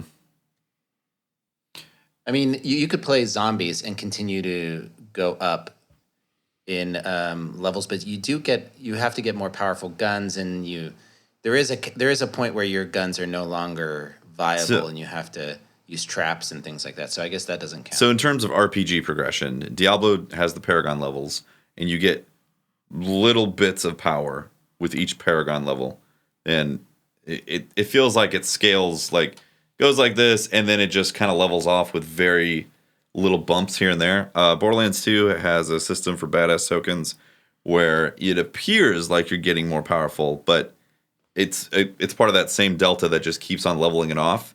Where it's like, even though it looks like you're getting a 0.1% increase in melee damage, that doesn't really doesn't do much. It gives the carrot there for you to want to keep on chasing, but it doesn't actually change the power experience in the game. And it would be cool to have things that you can constantly chase after in the game in Destiny. Yeah, little bits of increments that are that would help you. Warmind improves upon that so much with the catalysts and the weapons that you can go after, and the Crucible rank system, and there's so many more things to chase after. I really like the direction they went with Warmind, man. Oh, it yeah. really makes me too. hopeful for September. Yeah. For Tuesday. I'm excited for Tuesday. Yes, definitely. One more thing. Good to see them. The Souls games have soft caps and hard caps. So you can keep on speccing into, say, strength, but at a certain point, the game essentially is doing the same leveling off, even though the number's getting higher and higher.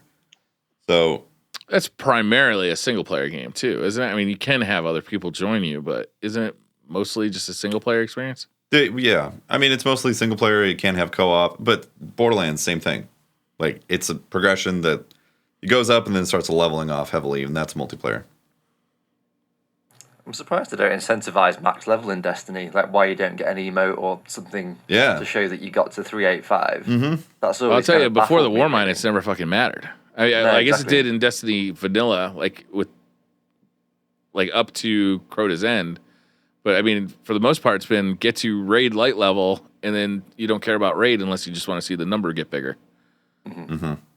Yeah, like an exotic weapon put behind that would be an amazing thing to grind after. Yeah, exactly. Because to a lot of people, especially with the way the progression works now and it being a little bit slower, they probably get high enough to be able to do the content, and then, like you say, what's the point in going further? But holy shit, it's midnight. It's 5 a.m. I did work in 2 hours. Patreon. Oh my gosh. A couple Patreon questions in there. Unichronic says, firstly, as a follower since PD days, thank you for continuing to bring smiles to our faces each week. You're welcome. Thank you, Unichronic. You're the real one. In a few days, we'll learn more about what's in store during Destiny 2 Year 2, so it only seems appropriate to ask this question. If animals could talk, which would be the rudest? Oh. I gotta go penguins, man, right off the bat. Penguins? Dressed up in those fucking suits all the time, looking down at us. Fucking hoity-toity motherfuckers, get out of here. Fucking penguins. Chinchillas are pretty savage. A chinchilla? Chinchillas. Yeah, if you've had any dealings with chinchillas, but I've never not had an interaction and not been bitten by one. That's pretty rude. It's not a high sample size, but still, it's like 100%. How about cats? I feel like cats would be ultra rude. Oh yeah. You know think what? Depends. I think I'm going with geese. Oh, You know they're that's rude. a good pick. one. They're that's a good they're pick. mean. Oh, they're rude. They would be rude as. Oh man, Oh yeah. Oh yeah. that for sure. Wouldn't like a hyena be super rude? Oh, for sure. I bet they're Hyenas? fun to laugh. They're like always laughing, hanging out, Yeah, but they're having a laughing good at time. you. Yeah. Because they're so They're laughing rude. at you. They're not laughing at me. Oh man. I'm gonna have to say raccoons because I have some raccoons run around my ceiling sometime. And Careful, oh you my can't say gosh. that word on Twitch anymore. Yeah, that's the term. My gosh, though they're crazy. Raccoons I are don't know. hilarious. See, rudest animal. No, I've been around so many animals in my lifetime. I guess. I'd like to think that, even though I know this isn't true, I'd like to think pigeons. You know, you normally see, like, I'm talking about the inner city pigeons, like New York and like San Francisco. They've seen so much. You know, I'd like to see them with. I picture them with like a New York accent and just They're being so jaded. like, just being like, Hey, I'm walking crapping here. on your car and going like, you expect me to eat that? You know, like I don't know. I just that's a You quirky call New that York pizza? pigeon. You call That's that not pizza. You know. You eat that with a fork, motherfucker? Oh man. Taylor Rosenau says, on a scale of SpongeBob Popsicle to Magnum, how would you rate yourself? In what? What was that? Read it again. I don't think it's gonna get more clear, but I'll read it again. On a scale of SpongeBob Popsicle to Magnum. Magnum is spelled interestingly. It's all caps, and there's spaces between each of the letters. So it's like Magnum, like that. Like, okay, yeah. How would you Is this rate a yourself? Tefty reference? It might be. I don't know. It might be a reference. Because I Okay. heard about the Magnum Tefty reference. Okay. Wait. Tell me Are about you guys the Magnum unaware of the Tefty Magnum? reference. I'm not aware of it. I mean, I'm aware of a Magnum. I'm aware Okay. of So I've never bought one personally. No need. the story goes, Memes was like, "Hey, I want to go to the store, pick up a box of Magnums," and I was like, "What? What are you talking about? This sounds inappropriate here." And she's like, "It's delicious." I was watching. She said she was watching a mukbang, and they're what now? Excuse me. eating a Magnum chocolate bar, double caramel. Okay. Yeah. Yes, exactly. The ice cream Yes. is delicious. Are good. Yes. None of our Magnum minds ice went cream there. is delicious. Nobody thought of the I have a Magnum chocolate prediction. bar? I know, nobody. Nobody. Nobody. I thought it was Unbelievable, Honda guys. for You sure. guys. I do have a prediction that we'll be seeing this clip on Twitter later next week. So, I I saw made. the Tefticles clip last week. Yes, yeah, yep. I made fun of her about the Magnums because I was like, "That's ridiculous." And then I tried one, and I'm a believer of the Magnum now. It's delicious. Oh yeah. Yes, absolutely. How about a SpongeBob popsicle? No, pass. Not ringing any bells? No. Or No, going with the Magnum, 100%. That's why I feel like it's the ice cream reference, Magnum. Sure. Because popsicle and Magnum Oh, ice cream yeah. would be in the same scale. The well-known Yeah, ice cream I've had scale. those. I've Definitely. had How those. special you are. Have you? Yeah, I've had those popsicles, and they're delicious. They're freaking. So you tell- insane. It was like a bubblegum nose. But and stuff they're they made had. by Dove, right? I don't know. That I don't see Dove Dove on Magnum. there. wait, I SpongeBob believe popsicles so. are made by Dove? No, the Magnum. The I thought we were Magnums talking about the are. Magnum, yeah. And we're not talking about soap. The other Dove that makes Yeah, chocolate. there's Yeah. another. There's a Just- There's No, a I'm chocolate. aware of confusing. Dove, the chocolatier. Yes. Is that a word? Chocolatier. Chocolatier. This is like a mouseketeer except chocolate. Yeah, I guess so. Anyway, We'll ask Sarah I'm- Daniels next time she I'm- comes on. I'm big into those Magnums. Delicious. Is he talking about penis size? I feel like it's a penis size reference. I think that's Is what it? it is. It has to be. In that case, How do you rate yourself between SpongeBob really? Popsicle and Magnum? I think we're probably reading into this a little bit too much. There's many layers of this no, question. See, I don't know if I'm comfortable. this This whole many layers. How dare conversation. you bring it there? This is a family podcast, Watts. A family podcast. This whole How dare conversation you? came out of the Sponsors it came out of the Ask Me Anything this last Saturday, and it happened. Just it led itself to the conversation, and we started talking about the Magnum, and then I put a picture of the box of Magnums. They're delicious. Wait, which Magnum? Yeah. Yeah. The delicious Size Magnum matters for Briar. one of the Magnums. So.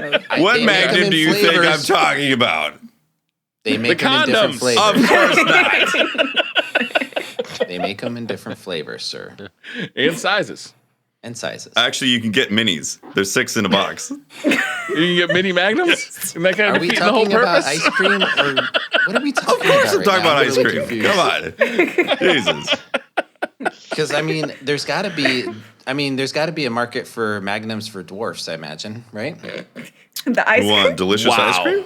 Of course. All right. I'm just trying to be. Someone's got to make them. I recommend question. double chocolate caramel for anybody wondering. I'm still. I didn't know they made. I thought it was just cherry and. Oh, they've expanded. They have. Mm-hmm. Okay. The Mohegan 9 says, should I clean my blender by putting a sponge in it and then turning it on? Yes, because a great natural idea. selection. That sounds like a pretty legit idea. Sounds Mohegan. like you're knocking, Yeah, I knocking like two it. things out. It's great. Yeah. I would put a little soap and some ice cubes in there with a little bit of water and turn that sucker on. Blandy McBlanderson says, you went to an event with friends and you drove. Parking was terrible. You soon need to poo. The porta potties looked like they were crushed by 1,000 Pope Bears after a Taco Bell bender. Do you, A, use a porta potty? B, pay to Uber home and back? If B, do you make the driver wait? So your choices are, you only got two choices here. gosh. A, use the porta potty, or B, Uber home to use the bathroom. How far's the journey, though? Let's say it's an hour each way. What? Oh, jeez, that's Can't wait. obnoxious. Okay, option C. Option C, you go to like a Denny's or a Starbucks or something from the Uber. They can't deny you now. Yes, they can't deny you. Yeah. You are allowed to go. You go there and you Will use not the get bathroom. arrested. That's a better option. Yeah. But that's not one of our options. So No, Briar also said it's an hour each way. So that was fictitious information yeah, right he there. made up stuff. Yeah. That's yeah. true. We just need more. He needs to ask this question next week with more information. Yeah, can you get back to us with more details, Blandy? We would really appreciate it. Last question of the night, and then we're going to bed. Angel with an afro says, when having sex with your significant other, music or no music? Just the music of love. Depends on the night. And depends on the mood for sure. There you go. Situational. I mean, The sounds of anime. no, don't put Which are often no the sounds of sex. Alexa. Play the sounds of anime. Oh my god. I don't like to have a rhythm dictated to you. Nice to have flexibility in those situations. Very good point. We have a rule in my house, only Cisco. If it's not Cisco, we ain't fucking. Yes. Now, I have a funny story of a friend of mine who was saying that he liked to watch, movies when he's making love to his wife, What, did you get bored? Disney movies? and they would What kind of movie, Pope? they were thematic. So they were watching Tarzan, Lord of the Jungle, and he jumped up on the bed and beat his chest like this. Right? And they had a ceiling fan, and it caught him in the forehead and knocked him out off the bed in his middle of his whack, whack. And he fell backwards. So I highly recommend staying focused on what you're doing. And wearing a hard helmet while we're having sex. Yeah. That's right. Use protection. Never forget to use protection. Yeah. A hard hat. And treat Never yourself fails to you. a Magnum afterwards. Or during, if you don't want children.